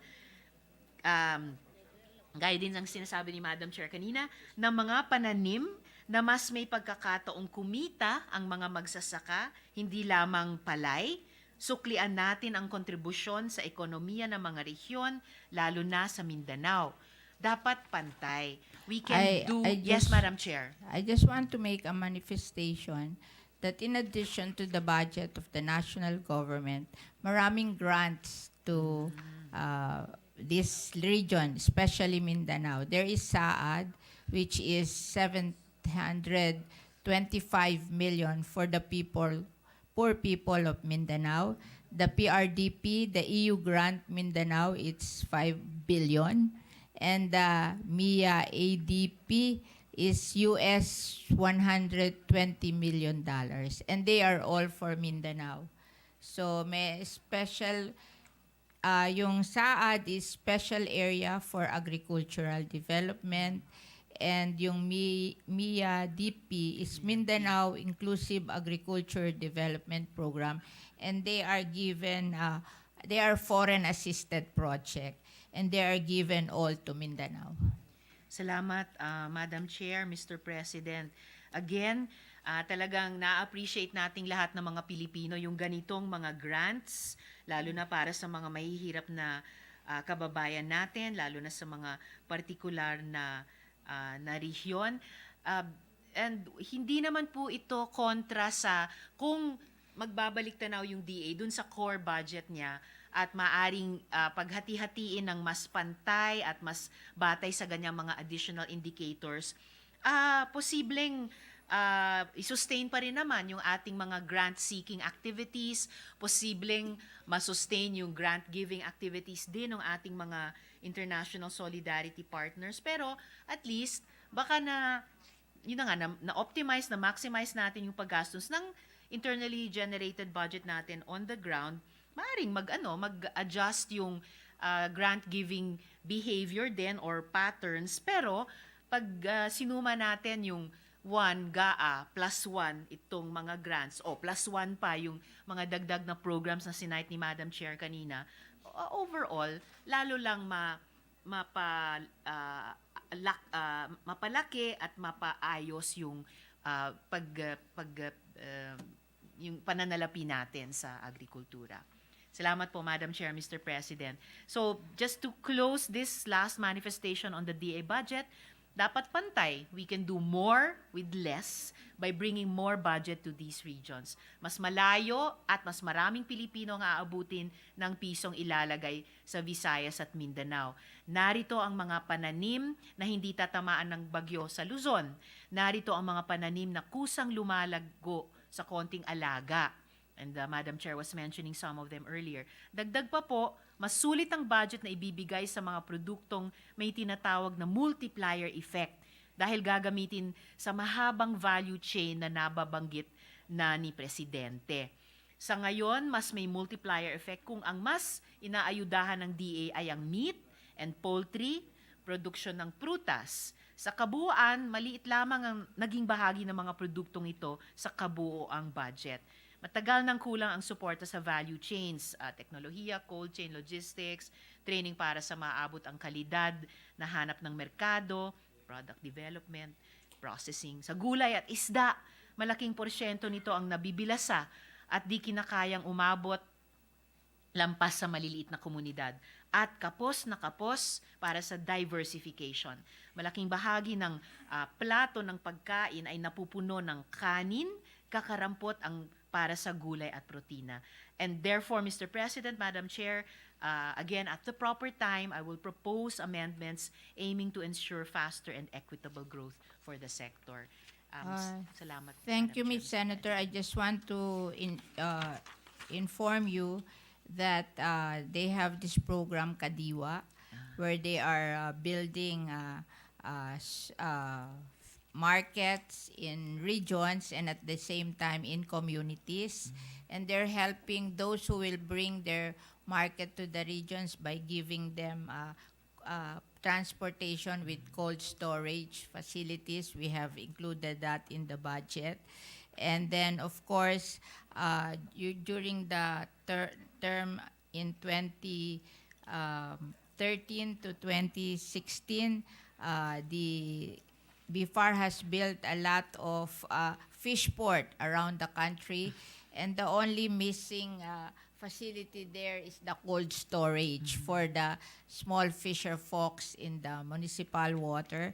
And I think we have asked BIFAR to give them cold storage in those, because during that time we built 500 fish ports in small towns and cities in the Philippines, in addition to the big fish ports that we are building. And at the same time, I wish to inform you that we passed the IUUF law, where the collection from illegal fishing will go back to the welfare of the small fisher folks in the municipal water. I think in the law it's 65% for the welfare of the municipal fisher folks in the fisher folks in the municipal water, and 35% for implementation. Unfortunately, when I passed that law, they promised me that their 100 million illegal fishing collection will grow to 1 billion. But instead of growing to 1 billion, it shrunk to 10 to 25 million. So I guess that is a call to BIFAR that you have to collect more because of IUUF, so we can give a lot of help to our fishermen in the municipal water, the small fisher folks in the municipal water. That was the intention of the law.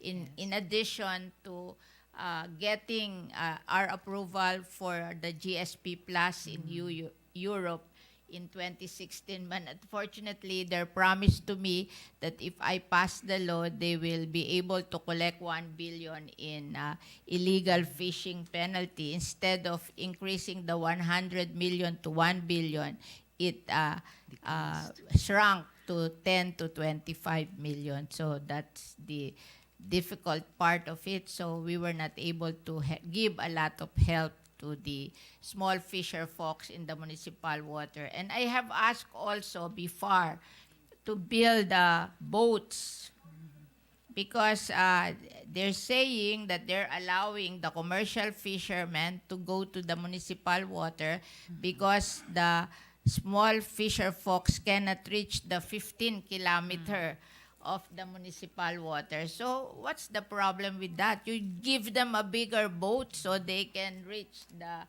15-kilometer municipal water Tama po yan, Madam Chair. destination. So there are still things that we can do for them. And I guess we have a lot of good counsel to BIFAR so that they will improve their operation. And they said that in the 2023 budget, they're establishing livelihood programs during closed season, which involve seaweeds and shellfish, to cover the losses of income during the closed season. So, and they're going to build 64 units of 62-footer boat, one for each province, so that our municipal fisher folks can reach the 15-kilometer destination, which is the boundary of the municipal water in the Philippines. So those things we discussed during our consultation on the budget with the BIFAR. So I hope that BIFAR will improve this year, considering it has new management, di ba? So please improve your operation. Okay, thank you very much. Thank you very much also, Madam Chair, Mr. President. Pati sa maraming pagbanggit nga tungkol sa BIFAR at pati sa IUUF law, dahil mula dyan ako segue dun sa dalawa ko lamang mga tanong sa budget nga po ng BIFAR. Una po tungkol sa support for the establishment and strengthening of fisheries management areas. Recent research by the USAID and the Philippine BIFAR shows that the country is losing 62 billion pesos annually to illegal, unregulated, unregistered fishing. The study, the first in the country to quantify fishing, indicates that at least 30,000 municipal fishing vessels, or 30% of the national fleet, are unregistered, and that commercial fishers do not report up to 420 2,000 metric tons of fish catch each year. Since 2019, Mr. President, Madam Chair, I've been supporting the implementation of fisheries management areas, governance strategy to curb IUUF and improve overall governance of fisheries areas. From reports from the ground, I understand that the 12 different FMAs are at different levels of organizing and functioning at this point. So, tanong po dito, unang tanong sa BFAR budget, Madam Chair, Mr. President, given yung critical role ng FMAs sa pag-curb ng IUUF at saka sa overall protection at management ng fisheries areas, maaari po bang malaman kung yung mga FMAs ay nabigyan ng allocation at magkano? May mga work activities ba na madidelay or kailangang maghintay dahil kulang ang budget allocation? Magkano po ang kailangan ng BFAR para siguruhin yung continuity ng mga plano? The BFAR proposed budget in 2023 includes a 141 million intended for the operationalization and implementation of the Fisheries Management Areas Program.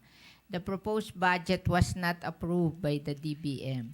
Subsequently, BFAR allocated a minimal amount that will at least help to continue the program since it is one of the major programs implemented by the BFAR. An amount of 15.9 million was allocated under the FMA Coastal and Inland Fisheries Resources Management to support the activities for the FMA Management Board operationalization activities, the scientific advisory group meetings, and the establishment of harvest control rules measure. Salamat, Madam Chair. So, 15.9 million lamang sa 141 na ni-request. So, a little over 10% lamang. Yeah. Sige, tingnan po natin kung paano natin ito mababalikan. Yung huling tanong ko po, Madam Chair, para sa budget ng BFAR tungkol sa ensuring continued access of fishers in the West Philippine Sea. I understand that the BFAR has an ongoing program that deploys fisher folk in the islands in the West Philippine Sea. Mabuhay po sa BFAR para dyan. And that the BFAR assists them by also deploying monitoring, control, and surveillance MCS vessels. Ano po ang assessment ng BFAR sa programang ito? The BFAR continues to provide livelihood intervention like fiberglass, reinforced boats, bangkas, deployment of fish aggregating devices, and or payaws, and distribution of fishing gears and paraphernalia. Likewise, fuel subsidy was provided and benefited 15,689 fisher folks in the West Philippine Seas. The BFAR also constructed houses for the families living in the island of Likas and Parola and organized the fisher folks living in the area within the West Philippine Sea. The BFAR continuously monitored the vessel boats operating in the West Philippine Sea through Integrated Marine Environment Monitoring System project. Phase 2 of the vessel monitoring system and the BFAR floating assets conducted maritime patrols and monitoring, control, and surveillance operation along the West Philippine Seas in coordination with the Philippine Coast Guard and the National Task Force West. Aside from it, a research vessel MVDA BFAR was used by the NFRDI in the conduct of marine scientific research in the area. Furthermore, BFAR vessels transport and deliver other necessary supplies like food and interventions from the regional and central offices to the islands in the West Philippine Seas.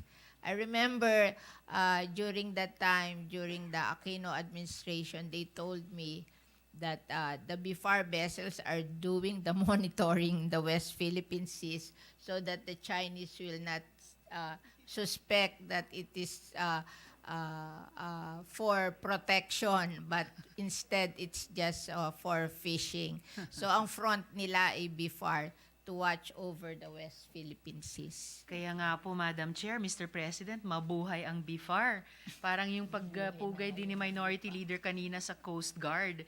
So, kasabay ng Philippine Navy at yung mismong mga mangingisda natin.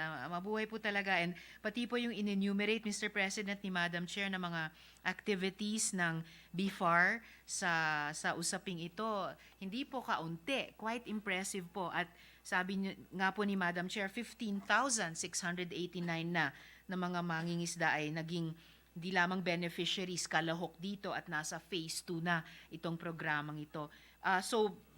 Quantitatively or qualitatively, may assessment na po ba ang BIFAR sa pagtakbo ng programang ito?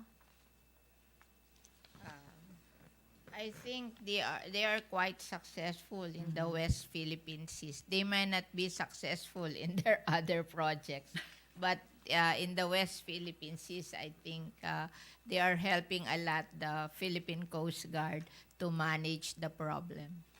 I would share the assessment, though anecdotal, from the point of this representation of the good chair. Salamat po para doon, Madam Chair, Mr. President. So huling tanong dito, no? I would like to know, Madam Chair, ganong karami ng programang ito ang masusustain sa susunod na taon?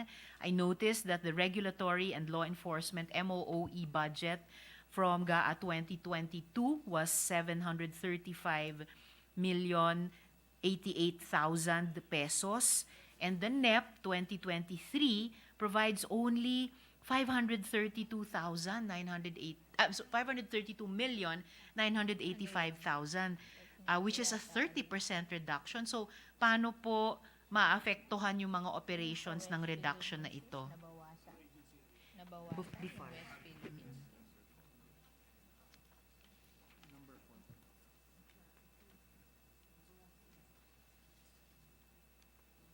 While the reduction of funds with a simultaneous increase in the prices of petroleum products and costs for maintenance and repairs have affected the operation of BIFAR patrol vessels to conduct its traditional activities and the timelines for dry docking and repair works, the BIFAR can maximize the given budget for an effective law enforcement by adopting strategic and intelligence-driven MCP patrol and surveillance operation.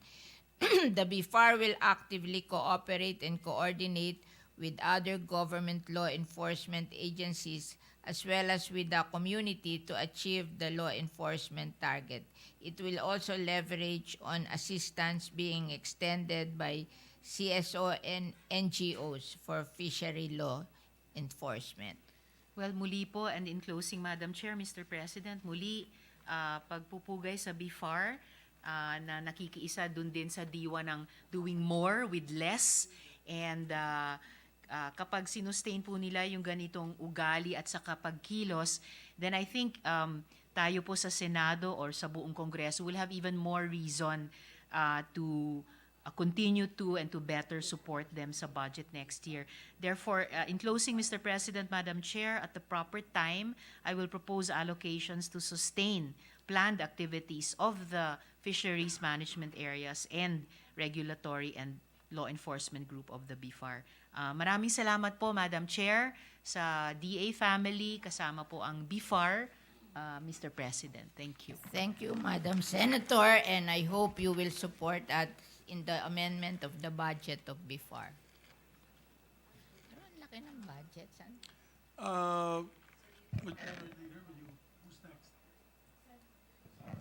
We'd like to recognize the distinguished gentleman from Isabela and Davao City, Senator Rafi Tulfo.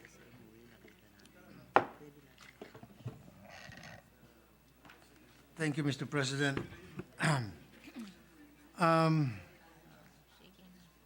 Konti lang po ang aking katanungan, Madam Chair at Amen mo kay... Mr. President. Farm to Market Road, ito po isang priority project ni Pangulong BBM. Tadtad po ng korupsyon itong farm-to-market road at nagagamit po ito ng mga maimpluwensyang politiko lalo na. Paano po ninyo nadidetermina dyan po sa DA na hindi po nagagamit ito sa korupsyon, itong tinatawag na farm-to-market road? Sa maniwala kayo sa hindi, marami pong mga nangyayaring insidente sa mga probinsya na kung saan hindi po sila yung mga rice-producing town or vegetable-producing town or provinces, and yet, sila po ay tadtad ng tinatawag na farm-to-market road projects. Meron pa nga pong biruan na sinasabing, instead to farm-to-market road, marami dyan sabungan to market road, subdivision to market road. Or, sinasabi pa nilang resort, private resort to market road. Paano nyo ba nakakwalify ang isang proyekto na para maging totoong farm to market road po ito? At pwede ho ba kami makakuha ng sampling sa mga towns and provinces tungkol po sa mga projects na farm to market road? I just want to inform the good senator that I have experience with kasi yung farm to market road is being implemented by the DPWH, not by the DA. I know, We pero po just yung- identify the roads and the DPWH will do it for us. Correct. But the money comes from the DA. The DA. That is correct. But it is given to the DPWH. Correct, to implement. I remember Pero the money comes from the DA. Pera po ng DA yun. Exactly. Kaya Yeah, nga po, and paano they- po nalalaman po ng DA na yung farm-to-market road na ni-require o ni-request ng isang maimpluwensyang mayaman na politiko ay para talaga sa farm-to-market road na makikinabang po ay talaga mga farmers at hindi po para sa personal na pang-interes ng isang nag-request na politiko. Hindi naman po ganun nangyayari kasi if you remember, the congressman, they are from the provinces. So when they identify road, if you are in the provinces, it's usually farm-to-market road. That is It's correct. only in the cities that you can say that the roads are not farm-to-market road. Remember, in the DPWH, there is a distinction between the major roads and the farm-to-market That's right. road. I understand Parang po. mas local yung farm-to-market local. road. And I remember my son telling me, during his time as DPWH secretary, they have this drone technology that even if then the DPWH will implement the farm-to-market road based on the listings that are given to them. And he said that they have this drone technology that even if the regional director or the district engineer sign the papers for payment, if they cannot see it in the drone on site that it has been built, then they will not pay for it. Kaya nga po, So, gusto yun ko- ang control nila against this what you call ghost project. Exactly. So, Thank you po, Madam. oo, so- Thank you po. Kaya nga po, ang gusto ko po mangyari, magbigay po ng random sampling Yes. sa mga probinsya at mga towns na identify ko po kung ilan po ang farm-to-market roads doon na na-implement and was it properly implemented. And gusto ko rin pong pumunta tayo sa isang town na meron po akong alam na kukunti lang po ang pananim doon na pwede may consider rice producing or vegetable producing, and yet tadtad po ng farm-to-market road projects. The Ulitin ko DA, po, meron po, I know po, the DA is willing to give you a list Thank you of po. their farm-to-market road. Remember, not all the roads are being built by DA. I know, DA has DPWH po. only a limited amount of farm-to-market roads, but many roads are identified in the DPWH as ordinary road, local road, not necessarily farm-to-market roads. I'm talking about farm-to-market road lamang po, Madam So the Chair. DA is willing to give you a Thank you po. list of their farm-to-market road and will be willing to give you you po. pictures Opo, of kasi po, your usually one farm-to-market kilometer. road. You Opo. can ask the DPWH for the pictures kasi they do not pay That's their practice now. They do not pay unless they can see the road finish from the drone technology They do that not they pay. have established. God knows who does not pay. Sorry po, joke lamang po. Gusto ko lang po masiguro na talagang yung perang inirelease po ng DA na request po ng isang politiko na ipinasa po sa DPWH for implementation ay talagang Baka hindi nagagamit po ng tama. farm to market yun. Baka ano yun, ano tawag na classification ng local roads, no? Not necessarily No, FMR. FMR Yeah. po. Oh, FMR. Kaya nga okay. sabi ko po kanina, meron po dyan, biro-biroan sa mga probinsya, kalat na kalat, na yung sabungan ni Poncio Pilato ay yung kalsada nakadugtong sa market at tinawag na sabungan to Market Road. Marami po dyan mga subdivision na nakakonect yung kalsada papunta po sa market. Meron po mga private resort na yung kalsada mula sa private resort ng isang ma-influensyang tao kumukonekta sa market. Now, Katulad dito po- po, sandali lang po ma'am, naluloko yung ating mga kawawang farmers. Kaya nga po, gusto ko pong Hindi po. masiguro na talagang yung perang inirelease po ng DA na para sa mga farmers ay talaga napupunta po para sa mga proyekto ng mga magsasaka at hindi po sa proyekto ng mga ilang mga impluwensyang tao. Mas Kasi maganda po kung usually sagutin po, po ang ito ng nagbibigay sa atin DA. ng request, nilalagay naman nila kung local road or farm to Tama po. market road. Tama So, po. yung nagbigay sa atin ng request who are good members of the community also, we believe that if they say farm to market road, it's really farm to market road. Tama nga po. Otherwise, they say that it's a barangay road, it's a local road, or a national road. So, ako ho, pag nakakakita ng mga request, ganun po yon. Hindi naman lahat na nagre-request sa atin, FMR. Ngayon, kung mali ang description nila do sa, sa kanilang request, that's where the problem lies. Mali ang request. Kaya nga po, farm to market road lamang po ang aking tinutukoy dito. Kasi nga po talaga naabuso po itong farm to market road na sabi ko nga po kanina, ito po ay dapat para sa mga farmers, para yung kanila pong mga produkto, yung kanila pong mga pananim na kanila pong inani ay talagang mapupunta po sa market. At hindi po ito pong intended na budget para sa mga farmers ay napupunta po sa ilang mga politiko na ginamit po yung sistema na butas na kita sa sistema para mapagsamantalahan po itong DA na sabi nyo nga po, ang mag-implement po ay DPWH. So kung nagsabuatan po yung DA at saka DPWH, tapos na ang taong bayan. Thank you. We will see to it that the DA will report to you their identification of farm to market roads. Opo. And who determines po kung ano po yung priority na farm to market roads na agad dapat mapagbigyan ng DA na para maipasa po sa DPWH na para ma-implement? Ito ba?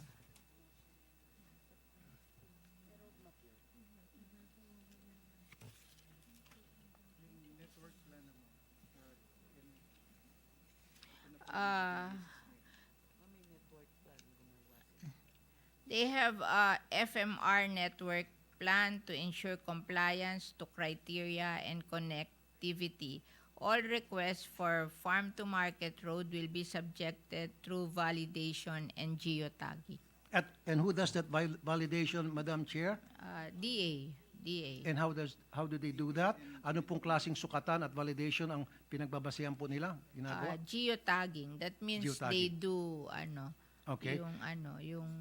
they have this drone technology. Drone technology. To find yung geotagging na yon. Diyan po sa kanilang ginagawang geotagging, meron ho ba silang ginagawang study as to the return on investment of FMRs when it comes to the benefit to farmers and consumers?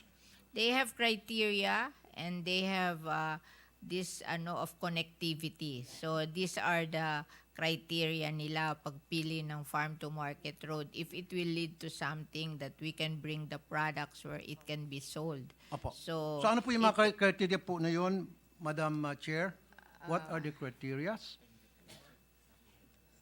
The following are the criteria: production area across all commodities, Okay. linkage to the markets and higher roads, road condition, number of farmers that will be benefited. Okay. Now, noong 2017 po, may na-flag down po ang COA.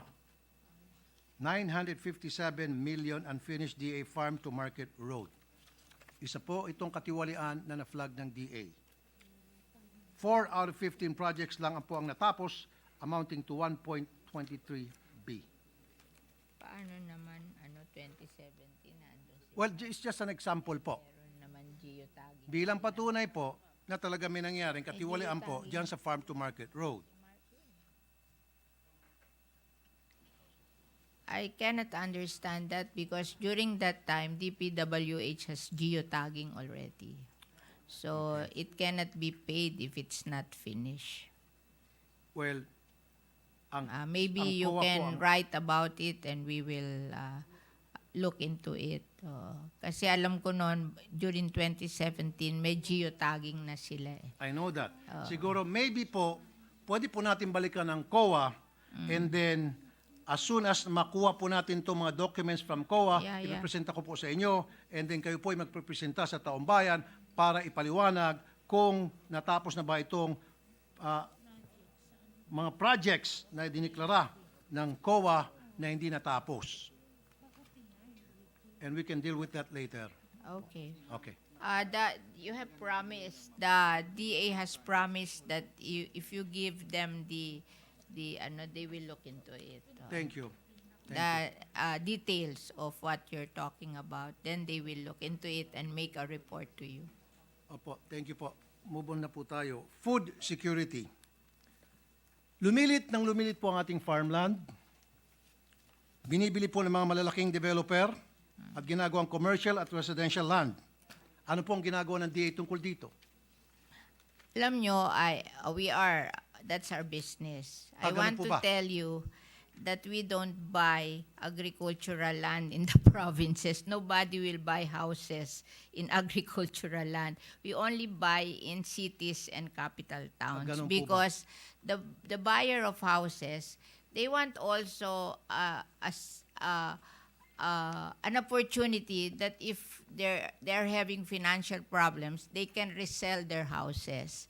And it's very hard to resell houses not in cities or capital towns. I'm from Isabela po. We limit ourselves in cities and capital I'm towns. from Isabela po. At marami po akong may bibigay sa inyong ebidensya, proof, na mga farmland na convert po sa subdivision. But in Kaya nga po yan ang dahilan cities- kung bakit ko po gustong may pasa na po yung National Land Hindi, Use Act.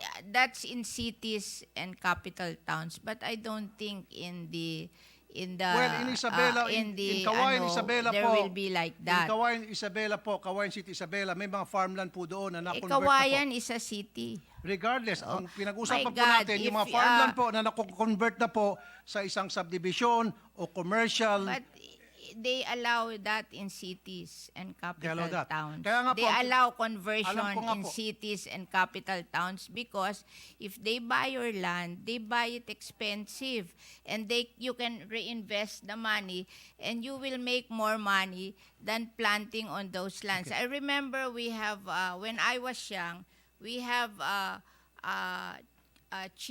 big chicken farm in Muntinlupa. But Muntinlupa became a 60. So we finally developed our chicken farm because it is 8 hectares. We will make more money than in farming. So it's an investment decision for these people.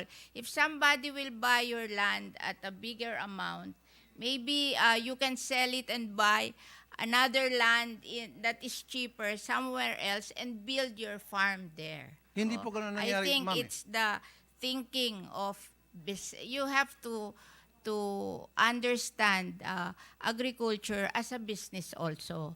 I'm That not a if businessman, you have but I can understand agriculture opportunity po, ma'am. to sell your land at a higher price and be able to buy a bigger piece of land with that same money in less prime places, then you will do it. Kaya nga po, It's ito na- pong tanong ko po sa ating mga taga-DA.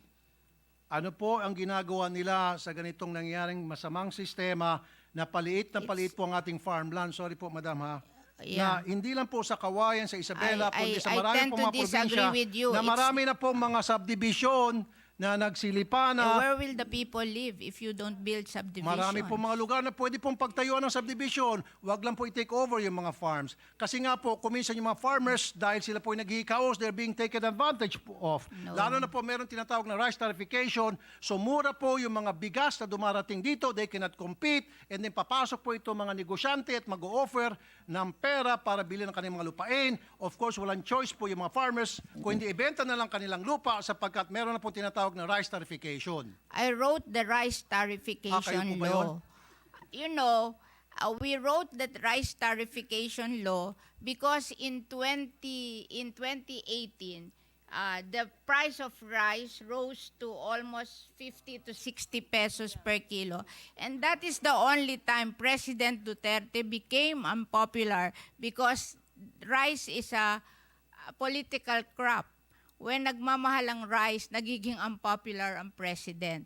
And the World Bank, we signed that WTO agreement in 1995, and they gave us 25 years to be competitive, but we failed to be competitive after 25 years. And if we don't open or liberalize the importation of rice, they will bring down our credit rating. And we have plenty of loans abroad, and we have to pay higher interest for those loans, so it will be a loss to the Philippine government. So what I did when they asked me to write the rice tariffication law, I gave all the money from the collection of rice tariff to the small farmers. 10 billion for the Rice Competitiveness Enhancement RCE. Fund, 5 billion for mechanization, 3 billion for seeds, 1 billion for loans, 1 billion for training.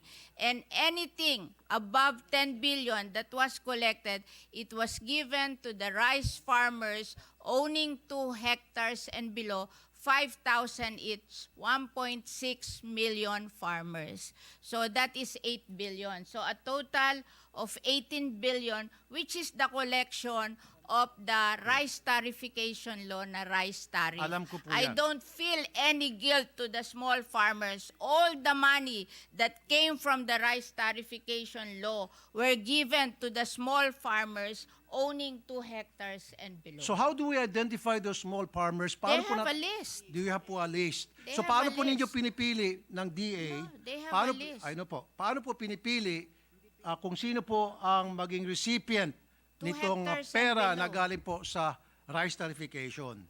How are they being They have a identified? list of farmers owning 2 hectares and below. So, Oh, meron po magpapalista ka sa kanila. They have RSBSA. Okay. Oo. So I have no guilt to any rice farmers. I'm not All saying- the money that came from the rice tariffication I'm not saying po were na kayo po'y given guilty. back to the rice farmers. I wrote that law. I know. Ako po Because yan. I studied the difference between us and the rice farmers of Vietnam. The rice farmers of Vietnam, they produce their palay at 6 pesos per kilo. We in the Philippines, we produce our palay at 12 pesos per kilo. The 6 pesos difference, I look at it. And 350 is labor. That means we're not mechanized.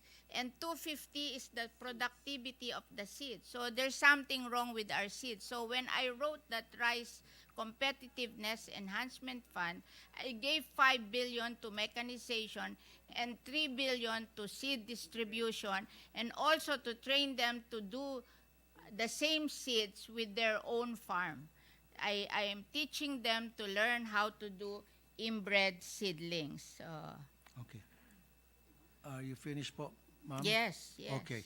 Let's go back po dun sa food security. Alam ko po Hindi ako nag-isip. na meron pong tinatawag na Rice Comprehensive Enhancement Fund. Rice Competitiveness Competitive, Enhancement okay. Fund. Enhancement Fund.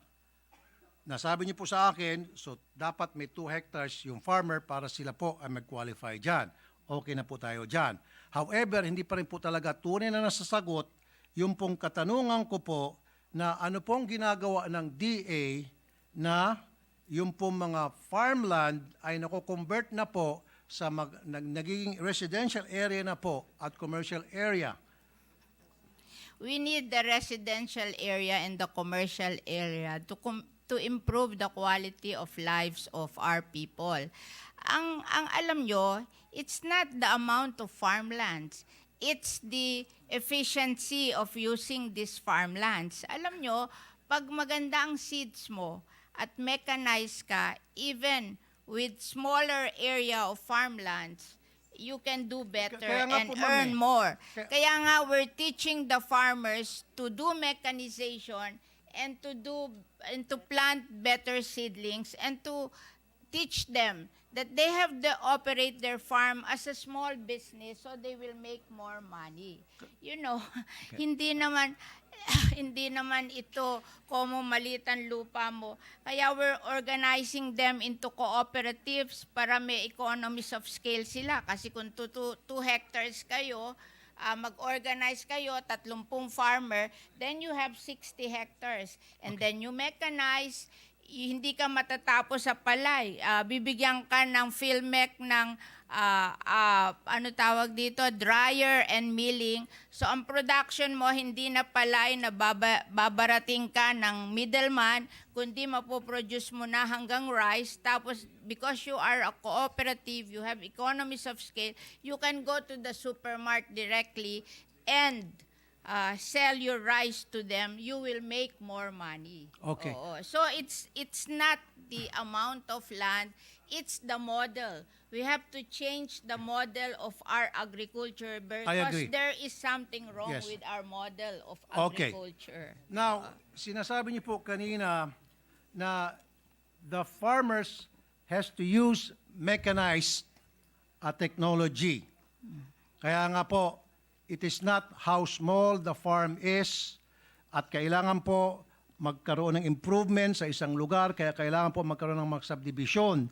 So, kung yan po yung inyong premise, bakit hindi lang po natin tulungan itong mga maliit na farmers, bigyan na lang po sila ng puhunan para magkaroon po sila ng maging mechanized na po yung kanilang farming Binibigyan style. po. Well, Oo, then instead na bibilin binibigyan po yung po. kanilang mga lupa, pabayaan na lang po natin sila na isaka yung kanilang lupain at Meron tutulungan po. na lang po sila na, Meron po. na para Meron hindi na po po. ma-convert yung kanila pong mga farm into subdivision, into commercial area, and what have you. And this is the reason kung bakit po talaga kailangan mai-push na po natin itong National Land Use Act. At hindi ko po alam kung bakit hanggang ngayon 4 na presidente na po ang dumaan at hindi pa rin po ito mapasa-pasa. Hindi ko po alam kung bakit. Your guess Alam is as nyo, good as mine. Yung Land Use Act, lahat po ng local government, may land use plan na sila. Nagpagawa na sila ng land use plan. The power of determining the implementation of the land use is with the local government. Why will you remove it from the local government and transfer it to the national government? Do you think that is better? It is better po na dapat sa national government ang humawak po nitong batas na National Not Land Use Act. everybody agrees with you. Well, not everybody Ako, agrees with I you don't as well, ma'am. agree. Alam nyo, Maybe you don't sinasabi ko agree nga sa because- kanila, ako, because- I'm a daughter of a mayor. Session suspended for 1 minute.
Yes.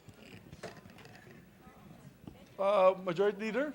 Yes, Mr. President, to continue the interpellation on the budget of the Department of Agriculture and its attached agencies, I move that we recognize again the distinguished gentleman from Davao, Isabela, and the Republic of the Philippines, Senator Rafi Tulfo, and the distinguished sponsor of the budget, Senator Cynthia Villar. And before I recognize them, we'd just like to put on the record the time. It is 2:28 a.m. Record-breaking po ito for this Congress. Pinapakita natin yung ating kasipagan bilang mga kawani ng gobyerno. Please proceed, gentlemen and sponsor.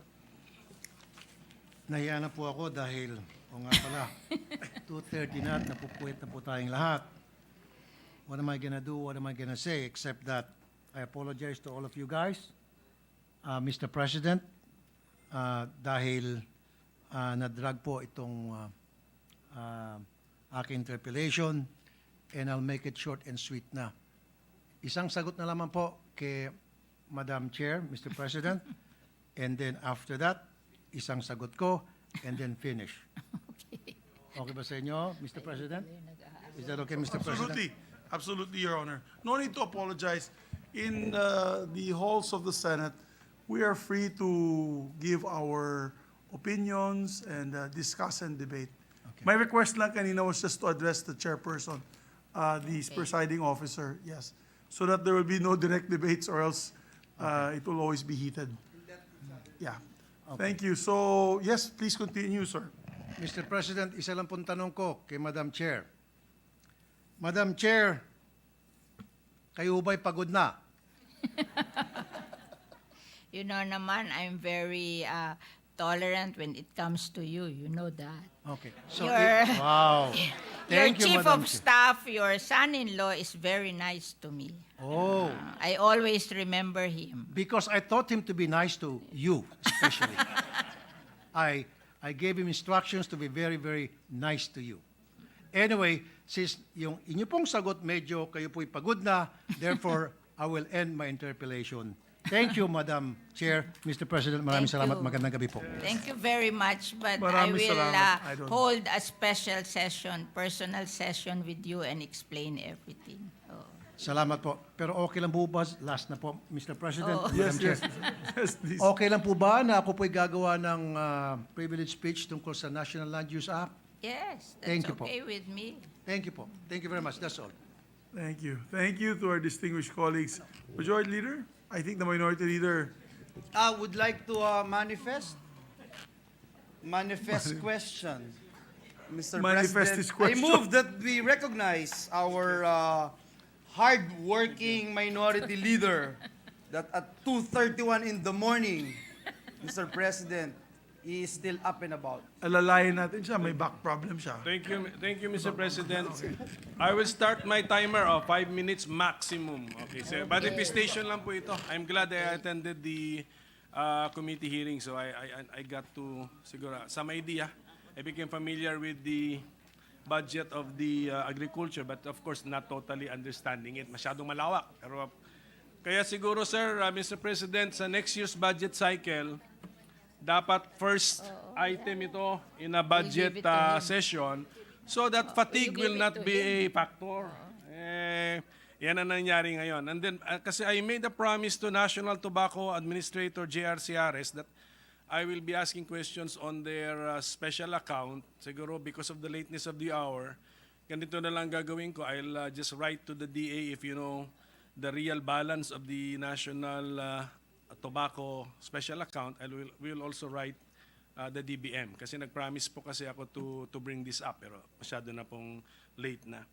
And then I just noticed the budget for the Carabao Center, the National Dairy Authority times 2. Yes. Alam na natin ang ibig sabihin nun. Okay? So yung 1% dapat Tumaas. mag-multiply din. No? Alam na natin yan. Yung 1% po yung milk production natin. So, yun ang ibig sabihin ng reason na ginawa po ng ating chairperson yan, chairwoman yan. And then, ang outlier budget kasi rito yung NIA it's a 40 billion peso budget, and then they're hitting the headlines now. Stop this infighting in the NIA. Laki-laki ng budget ninyo. Ano naman? Show some discipline within the organization. You are entrusted with around 40 billion pesos. Okay? To work with in 2023. Tapos ang balita sa inyo headline, away-away. Well, anyway, Mr. President, yan na po yung manifestation. Parang may warning na rin yun. Basta next budget cycle, titignan natin ang performance po niyan because it's a big amount. So congratulations to our chairwoman who from her opening statement increased the budget of the agriculture sector by 13%, if I remember correctly. Yes. Tapos from the President's budget message, ang increase naman niya from 2022 to 2023, including the crop insurance and the DAR, mga 40%. So yan po ang trust, TRUST, as well as the THRUST. Okay? Pareho, dalawang trust. So please take care of the people's money, produce more food and agricultural items, Mahirap pala yung okay, tinatawag. for our people. So congratulations, ma'am. Thank you. Mabuti nag-attend po ako dun sa one whole day natin at medyo na-shorten din na ito ating interpellation because of You that. have Mr. Chairman, Mr. President, you have a series of questions. They are willing to give you the answer to those questions, the Department of Agriculture. They will just send it to In you. writing na lang din. Yeah, yeah. We'll add pa in writing. Okay. So thank you very much, Thank you everybody. very much and also. good morning to everyone.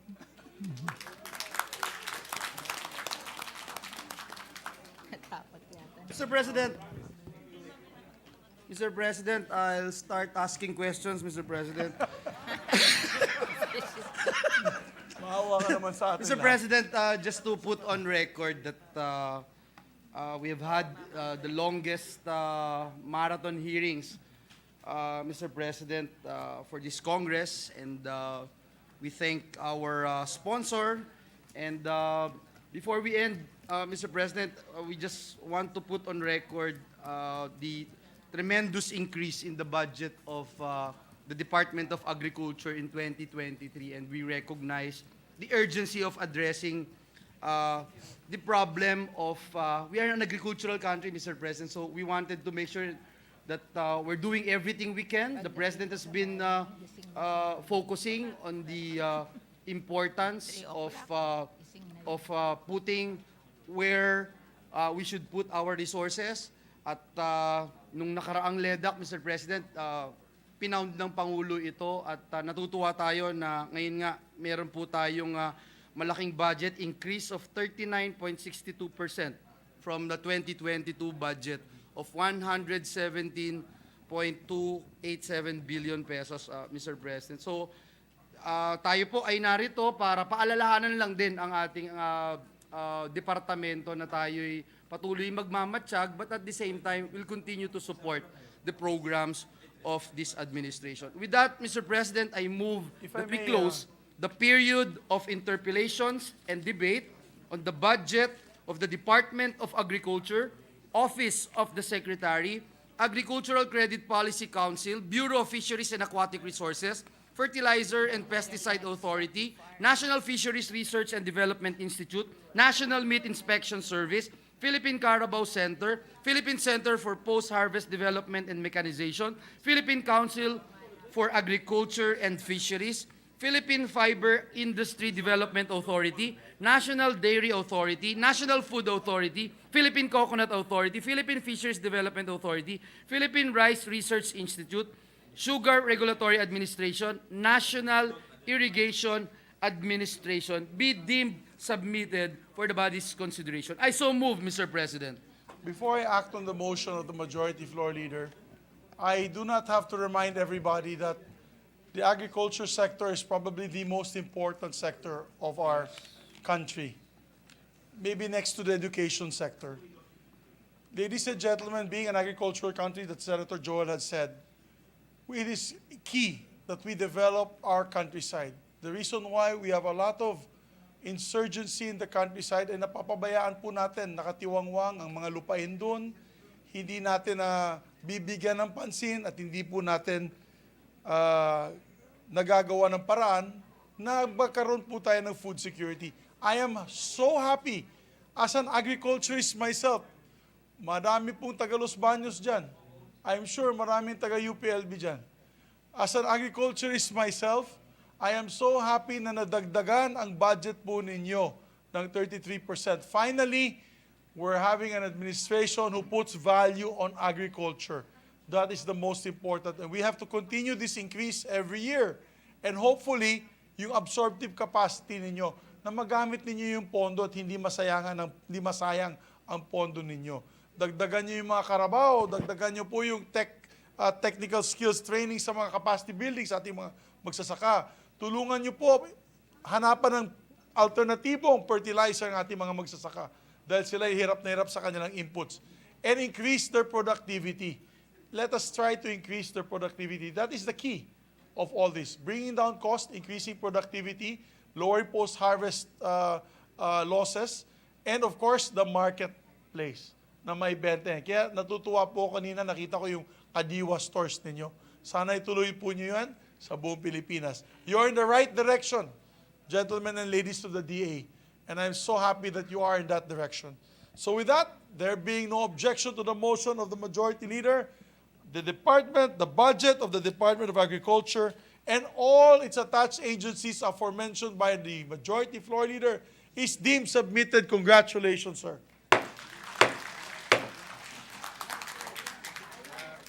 Tuloy na.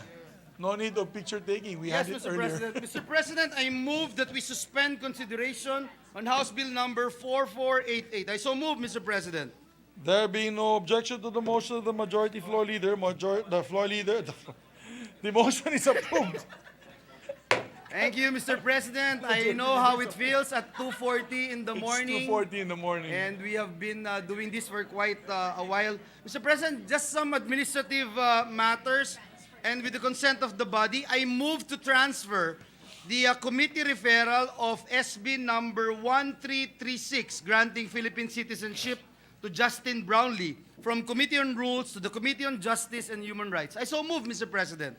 There being no objection to the motion, motion is approved. Thank you, Mr. President. I also wanted to put on record that this representation filed this measure last Congress. Unfortunately, we didn't have much time to pass this measure, and it's very important, especially for our Gilas Pilipinas, Mr. President. Mr. President, I move that we suspend the session until 1 o'clock in the afternoon of Thursday, November 17, 2022. There being no objection, the session is suspended until 1 o'clock tomorrow afternoon or later this afternoon, Thursday, November 17. Mabuhay po. Maraming salamat sa Secretariat.